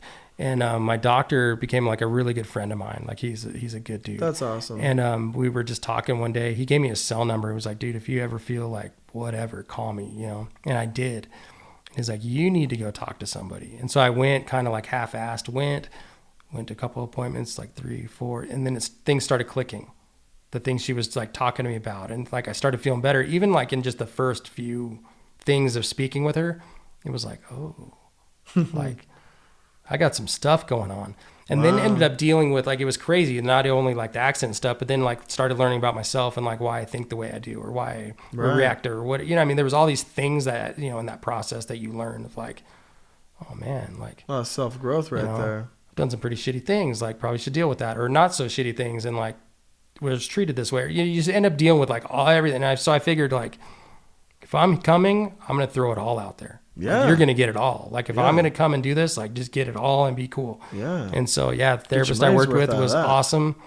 Worked with her. And then, I finished that and then started I did a couple conventions. And then of course that did the bug again. Right back in. It was like, I'm like, it's pretty short stint away like, too. This is what Year's not long to be away. Yeah. It was like a year. It was about a year and a half. And then, so this last, I went through divorce, and I stayed close to home during that, I'd be around for my kids and things and the shop, and had some turnover at the shop, going through divorce, moving, new home, like everything kind of like changed. So it definitely wasn't like appropriate for me. I don't know, maybe it was, I don't know, but I just felt like I needed to be here. Right. So I stayed. And then started doing a couple of trips and was like, that makes me super happy. Right. Like as exhausting as traveling is, it's freaking cool. Yeah. Like just going somewhere, and even if you're like getting a drink at a different gas station. It kind of feels like cool. irresponsible to not take advantage of being able to be irresponsible and go. Yeah. But it's like, even like if you don't want to go, it's like you know that you're going to regret it if you don't, or maybe you won't regret it if you don't, but it's like, you won't know if you don't go. And it just seems like a shame I definitely say no to a lot more opportunities than I say yes to. Oh yeah. But you got to say yes to some of them. You got to and there's I'll do a trip and I come back and I'm like, this is so freaking cool. Yeah. Like it always is just cool. Like even if I'm like, I've had experience where I've traveled and like I was tired, like I missed my kids or whatever. And I come home and I'm like, I'm so glad I'm home. Yeah. And then you start unpacking from the trip and seeing like the paintings you traded or the flash you picked up or a machine or whatever. And you're like, holy crap, that was cool. Or you got tattooed. That's even cooler. Getting tattooed, and then you're like, that's why I went there. Like that was cool. Or I met this person or whatever. I started doing like these little trips, getting out, and not even like full on conventions, but I've done a handful, and guest spots, sat in the shops, and like you can't beat it. Like it's like as much as work as it is, it's like a recharge. So when you go back to like the day to day, I'm like way more motivated when I come back from like a guest spot or a convention than I am staying at my shop 7 months, you know what I mean? Yeah, I mean, I take that little weekend tattoo with like a different group of tattooers. I watch them have different conversations, different outlook. And I come back and I'm always like stoked. I'm like, you come back and you might be like, oh, I'm stretching the skin different. How'd that happen? Yeah, like, you know what I mean? Crazy. Better or worse? I think that, I don't know. I think that traveling has been such you don't really know it when you're in it, but looking back on it, like how much you're able to grow from it, like. I don't want to say as a person, but like for me, particularly as a tattooer, like my last guest was kind of asking me about certain things about the way I tattooed, and because I have some bizarre things I do, or I'm like shading before the outline's done. I'm doing some things that I'm like particularly pretty messy, and a lot of these things are things that happen like out of like necessity, or not only having so many paper towels left at the convention. You know what I mean? Yeah. Oh yeah. Like, or even like, okay, there's 10 people waiting. Like I could completely wipe this every 30 seconds, or I could tattoo till my client says, how do you see that? And you're like, I don't. Or you actually wipe can't it down. see it. Yeah. And it's like, okay, like save me a lot of time. And it's not so much fast as it is kind of like efficient, you know, but that efficiency and the simplicity and like, it kind of happened from necessity of the travel. Like, okay, well, do I want to be the guy with a billion colors? I can't take that on a fucking plane. Yeah, you know what I mean? yeah. Like, I'm trying to like just figure out 5 go. Yeah, and when you figure it out on the road and you have it dialed in to where I can tattoo in a right-handed station, left-handed station, whatever, I can figure it out. Then you go back to your home base, and then now you have just everything. It's like it kind of forced me, made me be able to be kind of more minimalistic in my tattooing. I'm like, well, how come I have it so figured out on the road, but like I don't have it figured out at home? You know what I mean? Yeah, for sure. I've had that and I kind of like so the many discomfort times, of being like, oh shit, glove box isn't there anymore. Okay, different brand of saran wrap. Okay, all right, like the lighting. All right, I'm figuring it out. And then now I feel pretty dialed in. Like I feel like I feel pretty confident right now. Yeah. You know what I mean? But I don't know. Yeah, I feel pretty confident in just being able to tattoo in dim lighting and good lighting, whatever. I feel like staying put can kind of become a bit of a handicap because you can't really. You're just like only in that corner. What if your corner changes? Like it totally keeps you on your. Like I think, yeah, to grow you have to travel. Like I've done that since day one. Because you can only grow so much in one space and with one group of people. Absolutely. You know what I mean? And maybe you can't infinitely keep, but maybe you're only getting so much out of it because you need to kind of recharge, like you said. You need to have these conversations. You need to like see new things. Yeah, it's wild. Like you work around different people and you see different. Even when we were at downtown, like something random is like this drape sheet that I saw from Amanda. You know, I was like, "Where'd you get that?" Like, it didn't tear when somebody sat on it. You know, and she's like, "Oh yeah, I get it from over here." And blah blah. You tell me about. I was like, "I'm freaking ordering those." You know? Something super simple as like the drape sheet, but I was like, "That's gold." Like somebody's not going to skid up and half of it's stuck to them. You know, she's like, "Yeah, those things suck. Like get them from this guy, then they're cheaper." Cool. You know, I was like, "Oh, cool." But yeah, everyone has their little things. Yeah, and you're like, "Oh." Yeah. Know? But yeah, I'm definitely. Yeah, I tattoo super minimum everything now. Like I don't need. I just kind of use what I use, and you know like when I travel, same sort of thing. Like I kind of have like this little box, and I just go, or my backpack, and that's where I go. I take advantage. One bad habit I have is if I have time to waste, I'll waste it. If I don't have like when I'm on the road, I'll stay up super late tonight. Right now, I'll wake up super early tomorrow, not get much sleep because I can sleep when I'm fucking home. Yeah. Oh yeah. And I won't eat. I'll just work. I'll just do it. And it's just like, maybe it's a bad thing. Maybe it's a good thing. I don't know. But if I have an extra hour in my day to like lay in bed, I'm going to take the extra hour. So I kind of like not having the extra hour. Yeah. Oh yeah. Me too. You know what I'm saying? It keeps me on my toes. Yeah. Well, when I travel, like my big thing is I don't want to miss anything. Yeah. Not even like, I just don't want to miss anything. Right. Like if they're doing, an event at the shop or a guest spot or whatever, and they're like, let's go to dinner. Cool. I'm going to be there. If everybody hangs out after dinner, I'm going to be there. Like, I want to hear the conversations. I want to hear, even if I don't even understand, like, I don't live there. I don't know what they're talking about so-and-so clients or whatever. Yeah. I want to be a part of that. Like of those stories or those things, like sitting at that restaurant, or they're like, hey, we're going to go to this bar and, have a beer or whatever and hang out. And I'm like, cool, I'll go with, obviously I don't want to miss it. Yeah. I think it's so cool. You value those interactions. Yeah, I want to. A lot of people don't want to. Like it's 1:41 a.m. and we worked all day and we're fucking hanging out. Yeah, like not I don't a lot of miss people that do this thing. Like I hung out with. I was telling you, like I stayed out with Osh. I was so freaking tired in Vegas, and I stayed out with them dudes.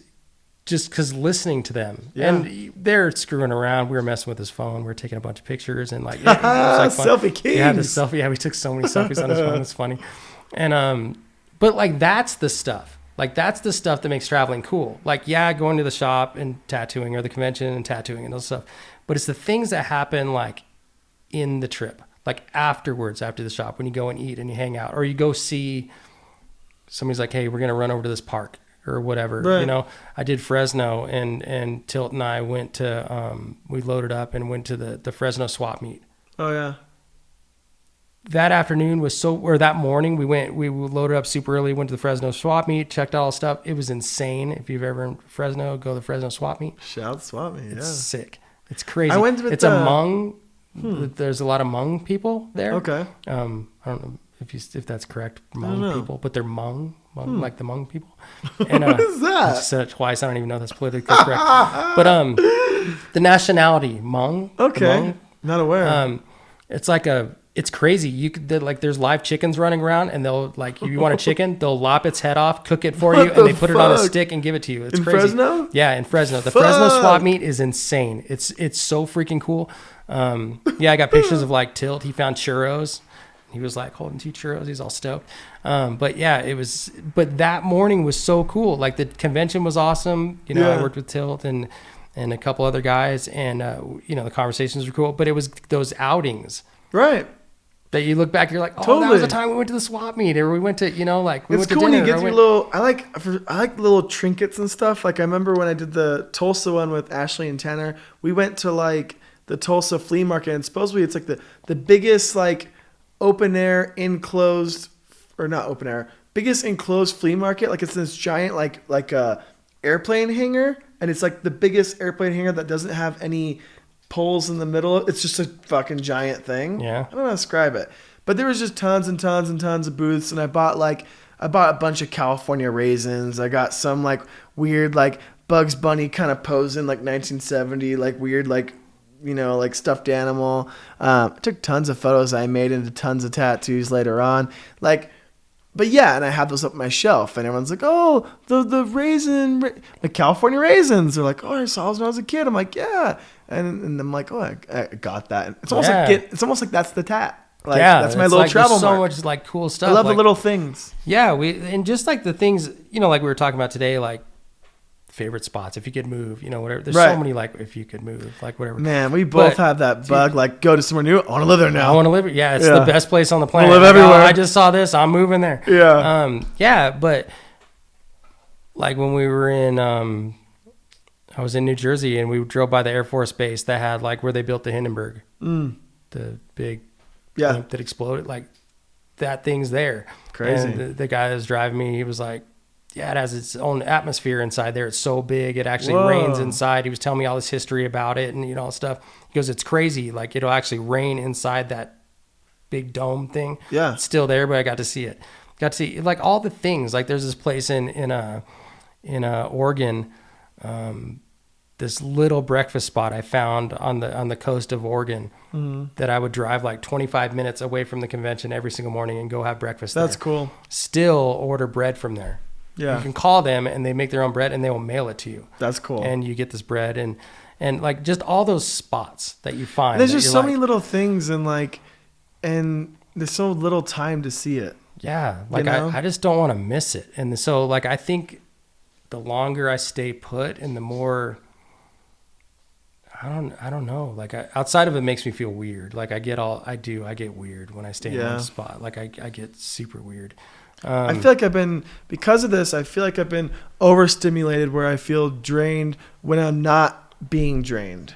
Yes. You know? Yeah. And I constantly need. Which is weird. And like it's just like, you know, people are like desensitized to like video games, or they see so much content and this and that. Like I'm definitely guilty of that, where I'll have stacks of books, and I'll also like I just bought a new Flash book and I haven't even really looked at it. Like I don't know, it's like I want to like earn it. I want to go to the swap meet and like find that picture and take a photo of it and then make it. I want to like, I don't know. That's kind of like the hunt. I like hunting it out. Yeah, you know? that's like the hunt of like the old tattoos. That's kind of where I'm at with the old tattoo stuff now. Yeah. I'm like, oh, I want to find this. Yeah, I'm on like OfferUp. I'm on search. Craigslist. I'm on eBay. Yeah, I'm going to I'll antique search shops for on my it. days off. Yep. Like I'm looking anything that I see that is relatively handmade or made in a time buy something by hands, whether it was like a screen print, anything that's just flat that has some sort of outline that I could see that, ooh, that is a tattoo. Like That's cool. I'm looking at it, you know? And you're going to find it and get it. And then you go to the next thing. Like, oh, what's the next thing? You know? Yeah. Yeah, I have a lot of next But then things. now I have like album, like I have like hundreds of photos in here, and it's almost like got the photo, it's gone now. Like you have to draw it then. You know what I mean? Yeah, oh yeah. Or else it just goes away. It's gone. And it's like I have 19,000 something pictures on my phone right now. 19 something. Yeah. Yeah, definitely. But yeah, I don't know. Yeah, travel, it's huge. I think everybody should travel. Something, you know. Yeah, I think it's like it's a shame when people. I think the more you don't travel, the harder it is to travel, and I'm afraid of stopping traveling to end up stopping traveling. Yeah. And I feel like it's just. There's just so much out there, and everyone's cool, and there's cool people everywhere, and there's cool food everywhere, and there's cool memories you made everywhere, and home could be anywhere, and it's really where you make it. And I think the longer you don't leave, the harder it is to leave, and then people get scared, and then people get racist, and it's like they're only racist because fucking their owner hasn't taken them for a walk around the blocks, and they're barking at every other dog around the fucking street. Like, get out. There's cool shit out there. I love it, man. Like, because when we were in Vegas and we were talking about, you were like, don't invite me because I'll come. I was like, yeah, me too. I'm like, you're like, come on. I'm like, no, I'm serious. I'm like, and you're like, I'll do it. And and here you are. I tell everyone that, and I'm anybody ever tells me, they're like, yeah, you should come by. Where I'm fucked up. Okay. Yeah, I'm gonna make you hang out in the shop all night. I go home. I go home. I start, Googling like hotels close, the fastest route there. Should I fly? Should Especially I drive? When you get home, because it's still in your brain. That's when you're like, oh, I want to go back. I start making notes. It's like, okay, it's on, and I go. Like anybody ever mentions that, I'm there. Like I'll call them. Hey, when can I come out? Yeah.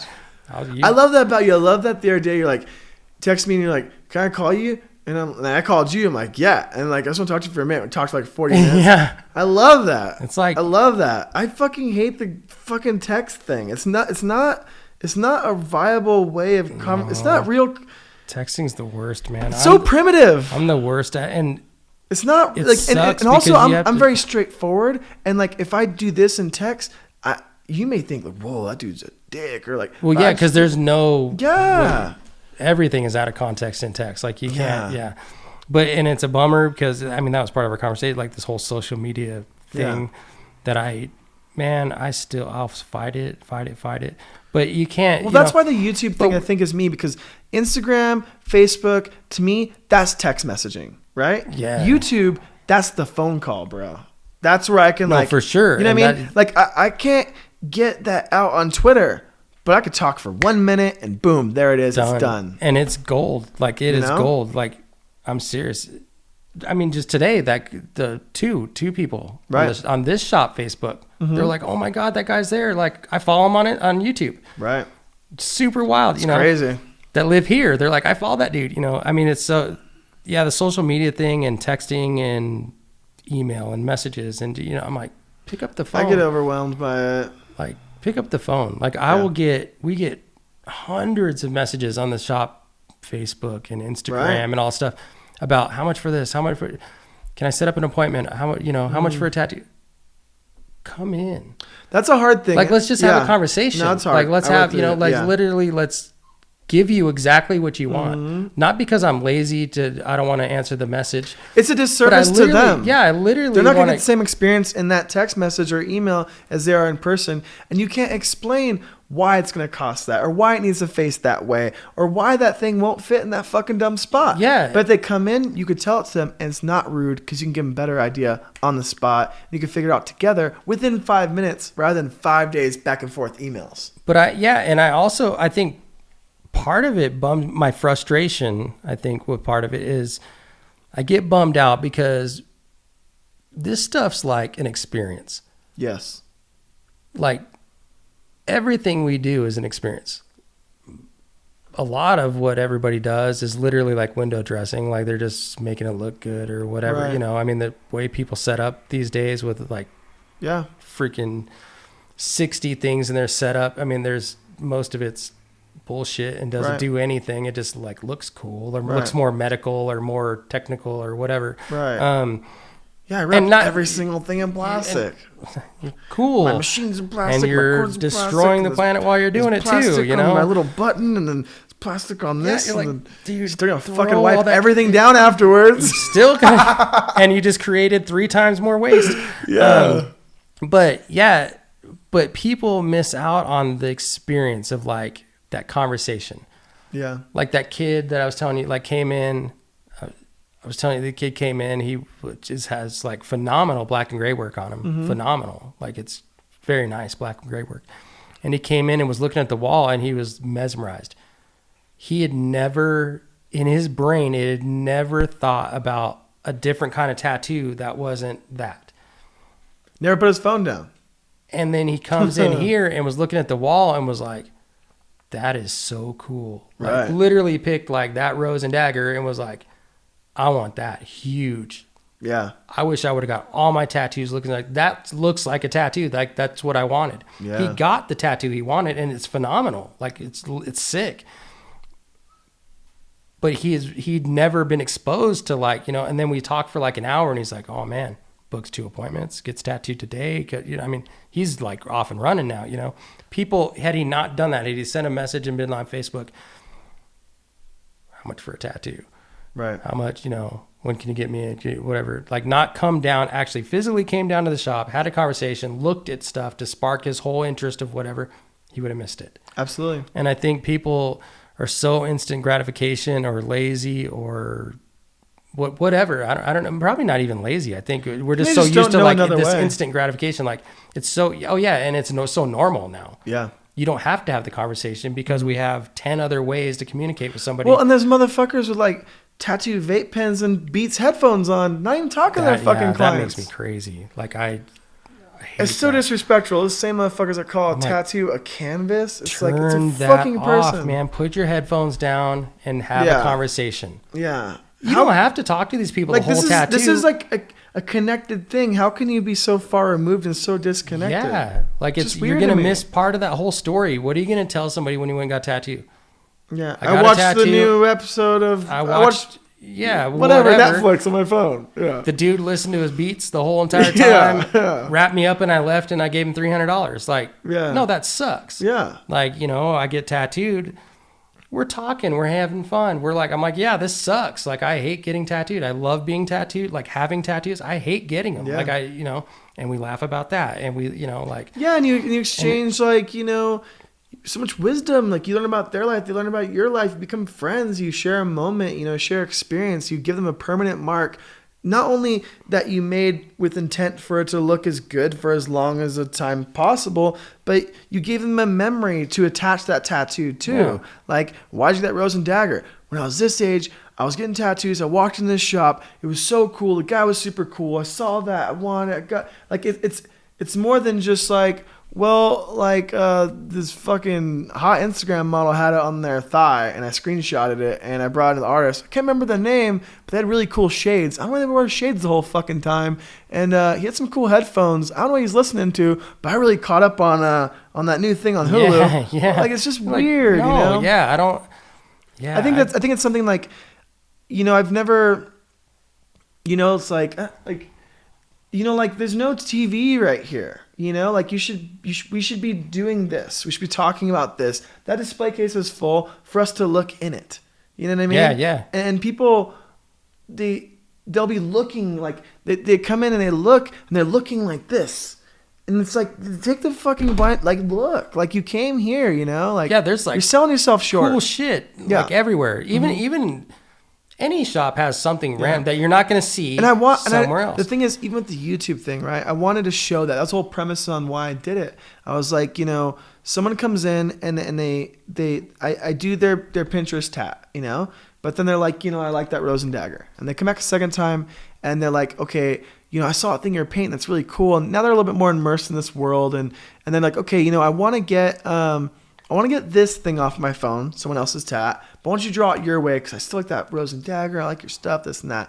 And they come back the third time. They're like, you know what? I want to get that rose and dagger. And after that, they realize like You know, like, I think they were told from Miami Ink or some bullshit that this stuff's been tattooed 1 billion times when they're searching like 1 billion times searched photo. Dude. When like I painted that sheet and only 12 people have seen it and I've never done anything off of it. You know, it's like, But not even, people don't understand is this stuff was around before Pinterest. yes. So everybody's always like, I don't want to pick anything off the wall because somebody else has it.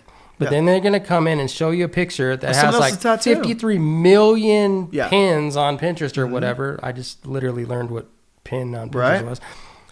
53 million. So you don't think over half of those people, I would bet half of the people that pin that thing have gotten that thing tattooed Oh, for or sure. thought about it That's why or it's been whatever. pinned. Yeah. And so you got 53 million, or how many have come in and seen this? And you're like, so let's give you this tattoo and make it yours. Right. We don't have to do it line for line. We don't have to do it the same colors. You we know, don't that's have to another do thing. I think people it's think like, people with the instant gratification and with the customer always knowing what they're right. They, like, for example, especially back to my YouTube fucking gig, people be like, oh, like, do you ever do custom stuff, or do you only do stuff off the flash, or only off the wall, or only on a line book? It's always fucking custom. You know, it's it's yours. always, it's handmade every goddamn time. And I think they have this narrow scope where they think, okay, that is exactly what's going to be on your skin. It's like, no, someone drew that. Someone painted that. Yeah. That's a painting. That's a reference. Like, even if I were to tattoo it just like that, it would not look It's like still that. going to be different, Yeah. no matter what. And it's like, you may only want black and gray, or I may have to face a different way, or I may be like, you know what, I'm going to change this little thing about it, or I'm going to shade it different, you know? Like, say I did a Born to Lose tattoo with these dice, and I've done it probably 5 times, and it's in my Tiny Bright tattoo book, and today, even when I did the dots and the dice, these little half circles, so it's a little glare. I did like a little whoop, a little fucking thing, and I shaded it a little different, and it's new. You know, I've never done that body part. I've never outlined it that way. I've never shaded that direction. It's new now, you know? Yeah, and sometimes that just happens. Yeah. Like, also, You know, also with me traveling, with me only bringing my line book and not having my flash, I can't reference my flash. And so I will shade the tattoo to tailor to fit to what they're wearing. So yesterday I did like a Coleman Rose of No Man's Land, and I've done it in color. I've also done it in black gray, like a lot of heavy black and gray. And this one I left it really open and breathable. He's like, I thought you were going to shade it more than that. But he had a bunch of single needle tattoos, and he had some really minimal, just black traditional stuff. I'm like, yeah, but I saw your tattoos, and I wanted it to fit with your tattoos. Yeah. And he's like, whoa, like, thank you so much for doing that. You know, it's really cool of you. And it's like, yeah, of course, it's my job. You know what I mean? Like, it needs to look good, you know? And so, I mean, it was brand new, you know? It was birth, a new tattoo, new person, new approach. A design that's how many years old? Yeah, but it's new every time. Is new for you. Oh yeah. I mean, you could have the same, like I was going back, that butterfly that was on that sheet. Yeah. We had tattooed that thing every color, shaded it every way, shaded it. Sometimes it had the inside lines on it. Sometimes it didn't. Sometimes everybody who got that butterfly literally. But to got play their devil's butterfly. advocate, maybe these Pinterest tattoos are the new classic tattoos. What if they've been done so many times because they're great? Maybe. Yeah, well, yeah, I mean, maybe so. I mean, I've paid my bills. In some way, I think when I first saw the infinity symbol one, I'm like, oh, yeah, love, infinity, cool, yeah, clever, simple, fuck yeah. I think it just got distasteful because, I think it got distasteful. The original idea was a great idea. That's why people were repinning it. I think it got distasteful because it became a meme because the people that were getting it were adding unnecessary bullshit to it that ruined it for all the other things. Like for example, barbed wire's back, right? Yeah. Barbed wire was fucking cool. And I'm stoked Yeah. on it, Barbed for wire sure. like only became uncool because there was a stereotypical uncool people that were wearing it that made it now uncool, you know? Oh yeah. Like, well, you know, you had Pamela Anderson pop up. She's Right. got freaking, you know, everybody's like, yeah. they weren't looking at her tattoo anyway. Right. But then you started getting every bro out there getting barbed wire. You know, it's like tribal. It's tribal. Well, yeah. Also, even general, this is all tribalism. So it's like, you know, it's like, oh, these type of people get these type of tattoos. That's not cool. I want to look like these people, you know? Yeah. So it's always that. So maybe we just aren't like super stoked on the millennial phone, Pinterest person people. Maybe that's not our tribe. Maybe that's why we don't like it. Maybe. And it might be. I also, you know, here's another thing. So I was talking to when I had the Phoenix shop, Tony Klett stopped by and we were talking about tattooing and I was sharing some frustrations with kind of like getting that location established and clients, and that whole shop start was rough. And he was like, he had made the comment, he's like, he's like, yeah, he goes, there's so many shops down here and there's so many, people trying to tattoo and tattooing out of their houses, and like the supply companies that'll sell to anybody and whatever. He's like, he's like, I was tattooing in Mesa, and he's like, he goes, I've gotten to the point where I don't believe people even care what their tattoos look like. They just want to be tattooed. And I was like, I don't Especially believe with the SoundCloud rappers. I think he might be right. Well, right now, at this moment. So I told him, I go, I don't believe that. Mm-hmm. And then he proved it. So then he's like, okay, look at this. He goes, look at how many like NBA basketball stars are tattooed. Mm-hmm. What are they covered in? Right. I was like, mostly bullshit. He's like, yeah. These dudes are stars, multi-millionaires, billionaires in some cases, and they're covered in bullshit neck to toe, Right. They freaking, like, you got the rappers, you got all stuff people doing, It influences people to want that bullshit. And people are like, I wanted Gigi Allen tattoos when I was 15 because fucking I saw his shitty tattoos. I'm like, and all the punks had shitty tattoos. Like, and I'm like, I want that. Like, whatever, That was like, my tribe. My 15-year-old, I had a shitty tat, but I got tattooed. Like, it looked like shit, but whatever, got biker Santa Claus, whatever. Literally. Yeah. But like, I was like, I don't believe that, man. And the more I thought about it, I'm like, you're right. People are like wanting what they see when they turn on and they see baseball players, football players, basketball players. They see all this stuff and they're like, they just want to be covered with these tattoos. But that's the thing. It's like, why is the thing that they just saw just now on their phone important because that's the one they saw? Why is that more valuable than the one that they seen they liked right there that they just saw? But why is this one more intimate than that? I think it's more relatable because of where it came from. Okay. Makes sense. Or it could be, I mean, literally, like, we do a lot of Pinterest tattoos here. And, like, cool, I'll do them. Yeah. Like, for sure. I've gone to shops where people are like, I don't do that crap. I'm too good. But I'm like, man, I will bang those out all day. Yeah, why not? You can pay your bills. You can do whatever, man. Whatever. I'll bang. I don't care. Like, I'll do them. I'm a tattooer, Yeah. It's not like people are like my specialties. That we just had that conversation too. I'm like, the specialty is making tattoos. Yep. I'm not freaking. It's an outline. All my tattoos have outlines. I could do an unfinished tattoo on you. Yeah. But I think like stuff like that is so more relatable because they saw it in their safe place. Their phone or their friend this is our safe place. This is why this is valuable to us. This makes sense to us. And this makes sense to them. And they were like, oh, well, that little love infinity or, this I refuse to sink thing or whatever, which never, the first time I ever saw that. The no get an anchor because anchors sink. I didn't even know, honest to God, man, I didn't even know what Pinterest was. Yeah. Until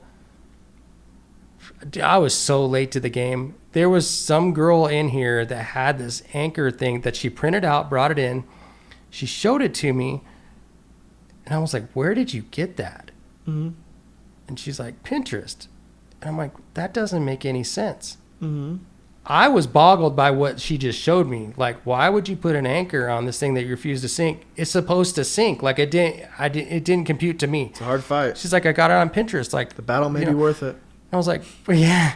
But I'm like, what's a Pinterest? Noble cause. I was like, what's a Pinterest? Yeah. And she's like, Pinterest, you go on there, this thing. It's really Pinteresting. And then no joke, like I got on there and was like reading about all this like home improvement stuff or whatever. I was like, oh, this is like kind of gold mine for that. Yeah, every pin some palettes and stuff. Yeah, like, there's like so much cool shit on there. Like, I have a palette album and a tiny house album. And like, there's so much cool shit on there. But I didn't even know. But I think that's like the relatable thing. Like, everybody talks about like the soccer moms or the, this is the tats they get or the white girl tattoos or whatever. It very well may be like, and maybe that's okay. That's them. That's a reflection of them wearing it outward, and then no matter who gets tattooed and what, you're gonna have to deal with the repercussions of other people's opinions regardless. But I think that I don't know a way of saying this nicely, but I think people do get the tattoos they deserve, for better or for worse. No, absolutely. If you're dumb, you're gonna get a dumb tat. If you're 15-year-old going and getting a legal tat, you're gonna get a fucking biker wizard Santa Claus, right? It's like, and the more you know, like the more you'll grow, the better tattoo you'll pick. But maybe not so. Everyone's different, you know. And it's just, that's what's kind of come down to. It's like, to each their own. People are gonna get tattooed, and I think that there is too many options out there, but there's too many people wanting to get tattoos out there. So maybe it's the best thing, because if you don't like the way that guy talked to you, you don't have to go to them. If you don't like the way, you know, that person's design looked, go someone else. Like, if someone's not talking to you, they don't want to be talked, maybe you want to go for what you want. Maybe what you want isn't what you need,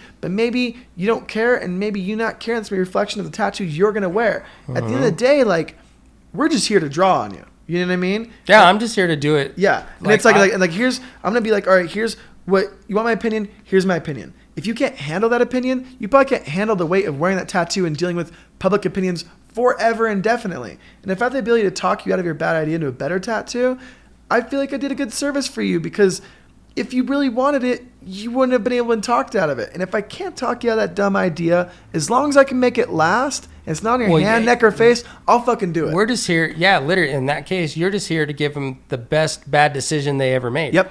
Yeah. And make it look good. Yeah. And give them the best experience, because it could have been across the street, and maybe it didn't have. Yeah. At least maybe we're nice. And they probably went somewhere and got it cheaper. Right. And it's like, okay, if that's what you want. Yeah. Cool. Yeah. I'm here to give it to you the best I can. Mm-hmm. You're gonna leave. You're gonna be happy. Cool. I guess it's frustrating with, like, you know, because we sleep on this, we think on this doesn't go away. To them, it's like, it's just a window shopping experience, and to us, we're like, you know, like, as we're like putting our soul into this, and to them, it's like, it's a bracelet. It's just like a, you know, it's an accessory. Yeah. It's an accessory. They're getting it for right now. You know, they don't care about then. They can always get touched up. They can always whatever. Yeah, I can always redo that finger tattoo. Like, yeah. Don't you know I could just get my realism tat colored in every 2 years? Don't you know you're not gonna fucking do that? No, you're not. Yeah, you're not. And even if you did, you're gonna wish you didn't. Like, you know, like, no, you can't. You know, tattoo the inside of my finger. Like, okay, well, this is what's gonna happen. Yeah. I'm telling you this was because I've had it done. And they're like, I'll just get it touched up. I'll get right. But you won't. I use the same thing they use. I say, all right, Google healed finger tattoos. Do you like the way these look? Do you want to wear these? This is what you're buying. Yeah. Okay, you dig them? I'll give you the gray tat on the inside of your finger. I'll blow it out and it'll fucking sit there. You like fat lines? You fucking better. It's going to be in there. If it's not fat, it's not going to be there at all. Absolutely. You know?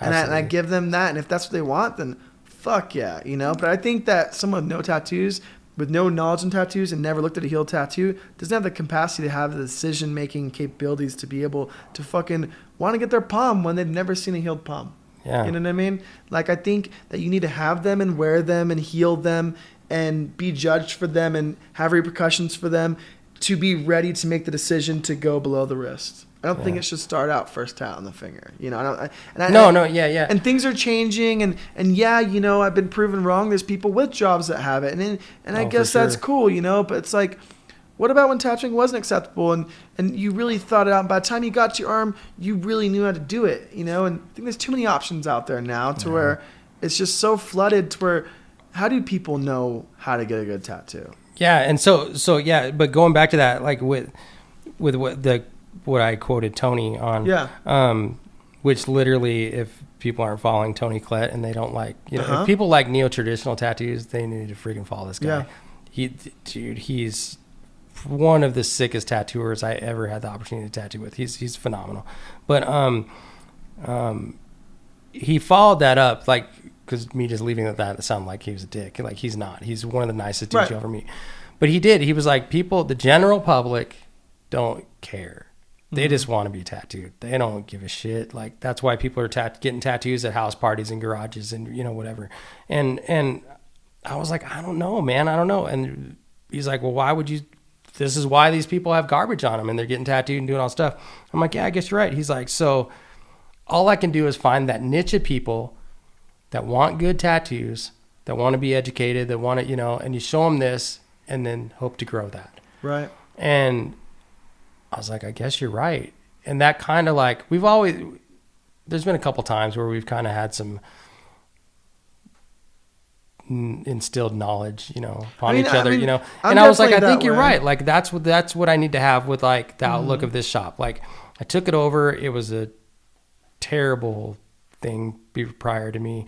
And we had, it was crazy. The people that were coming in, what they wanted and stuff, and what they wanted to do it was crazy. But when I figured, like when he said that, I was like, that's got to be my outlook. I just got to find this core group of people that want a good product. Yeah. And then I make gain a good another product, one. And then gain another Yeah. one. And then gain another one. I had to take it all the way back to the basics of like, I was taught like you could do a sleeve and literally, and I've proved it, like you could do a sleeve, man, you could wave half those lines, you could wobble things, you could, here and there in a sleeve, you're going to fix it. You're going to hide it. You're going to whatever. You jack a butterfly the size of a quarter on some college chick, the whole world's going to know. Or even if you do it perfect and now it just blows out next year.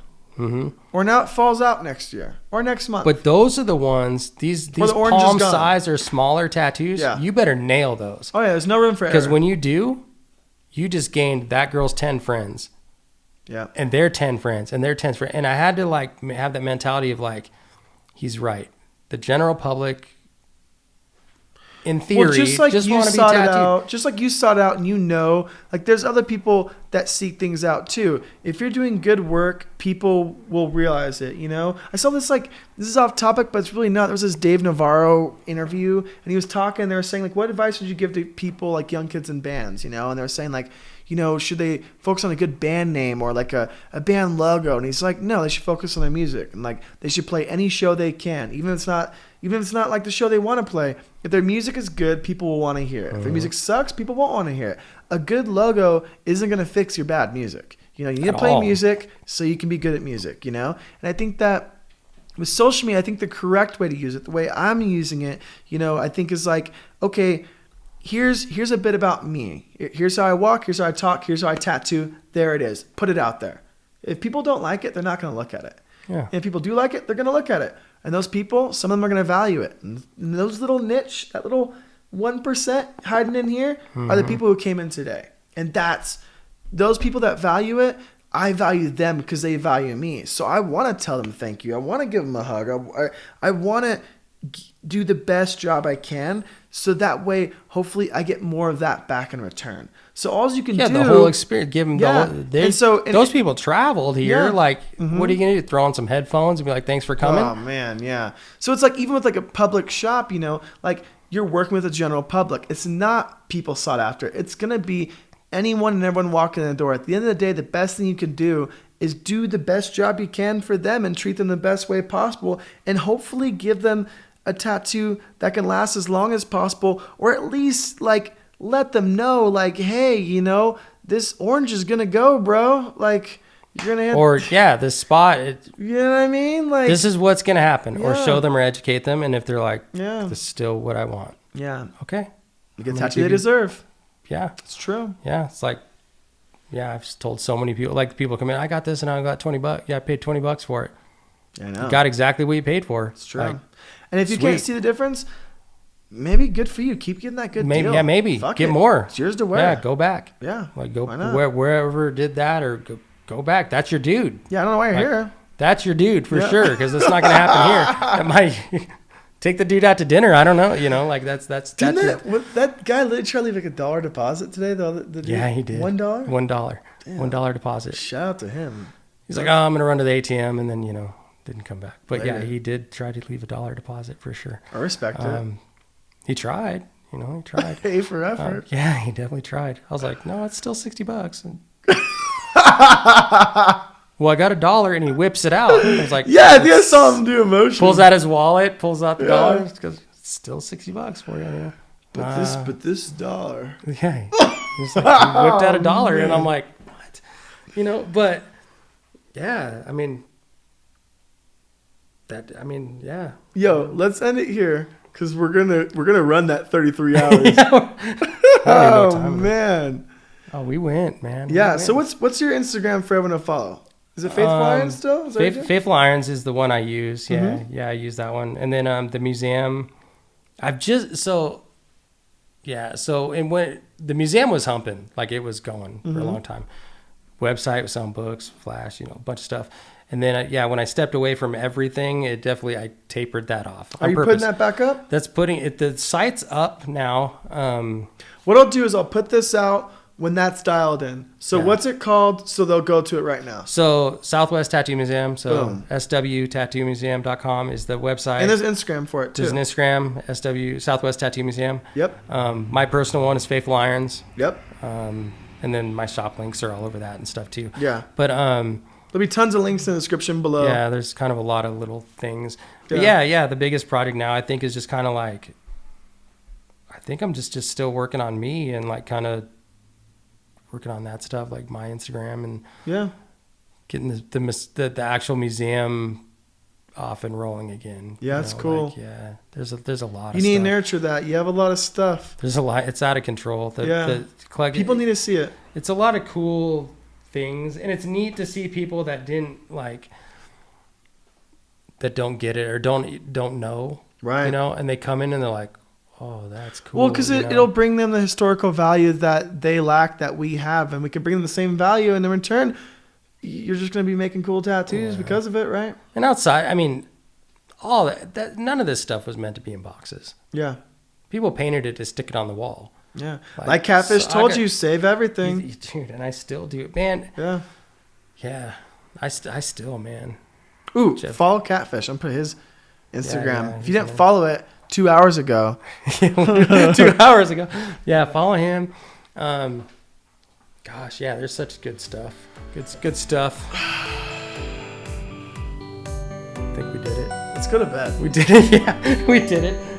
I love you. It was fun, man. Yeah, thank you. It was a good time, right? Yeah, that was a good time, for sure. Ooh.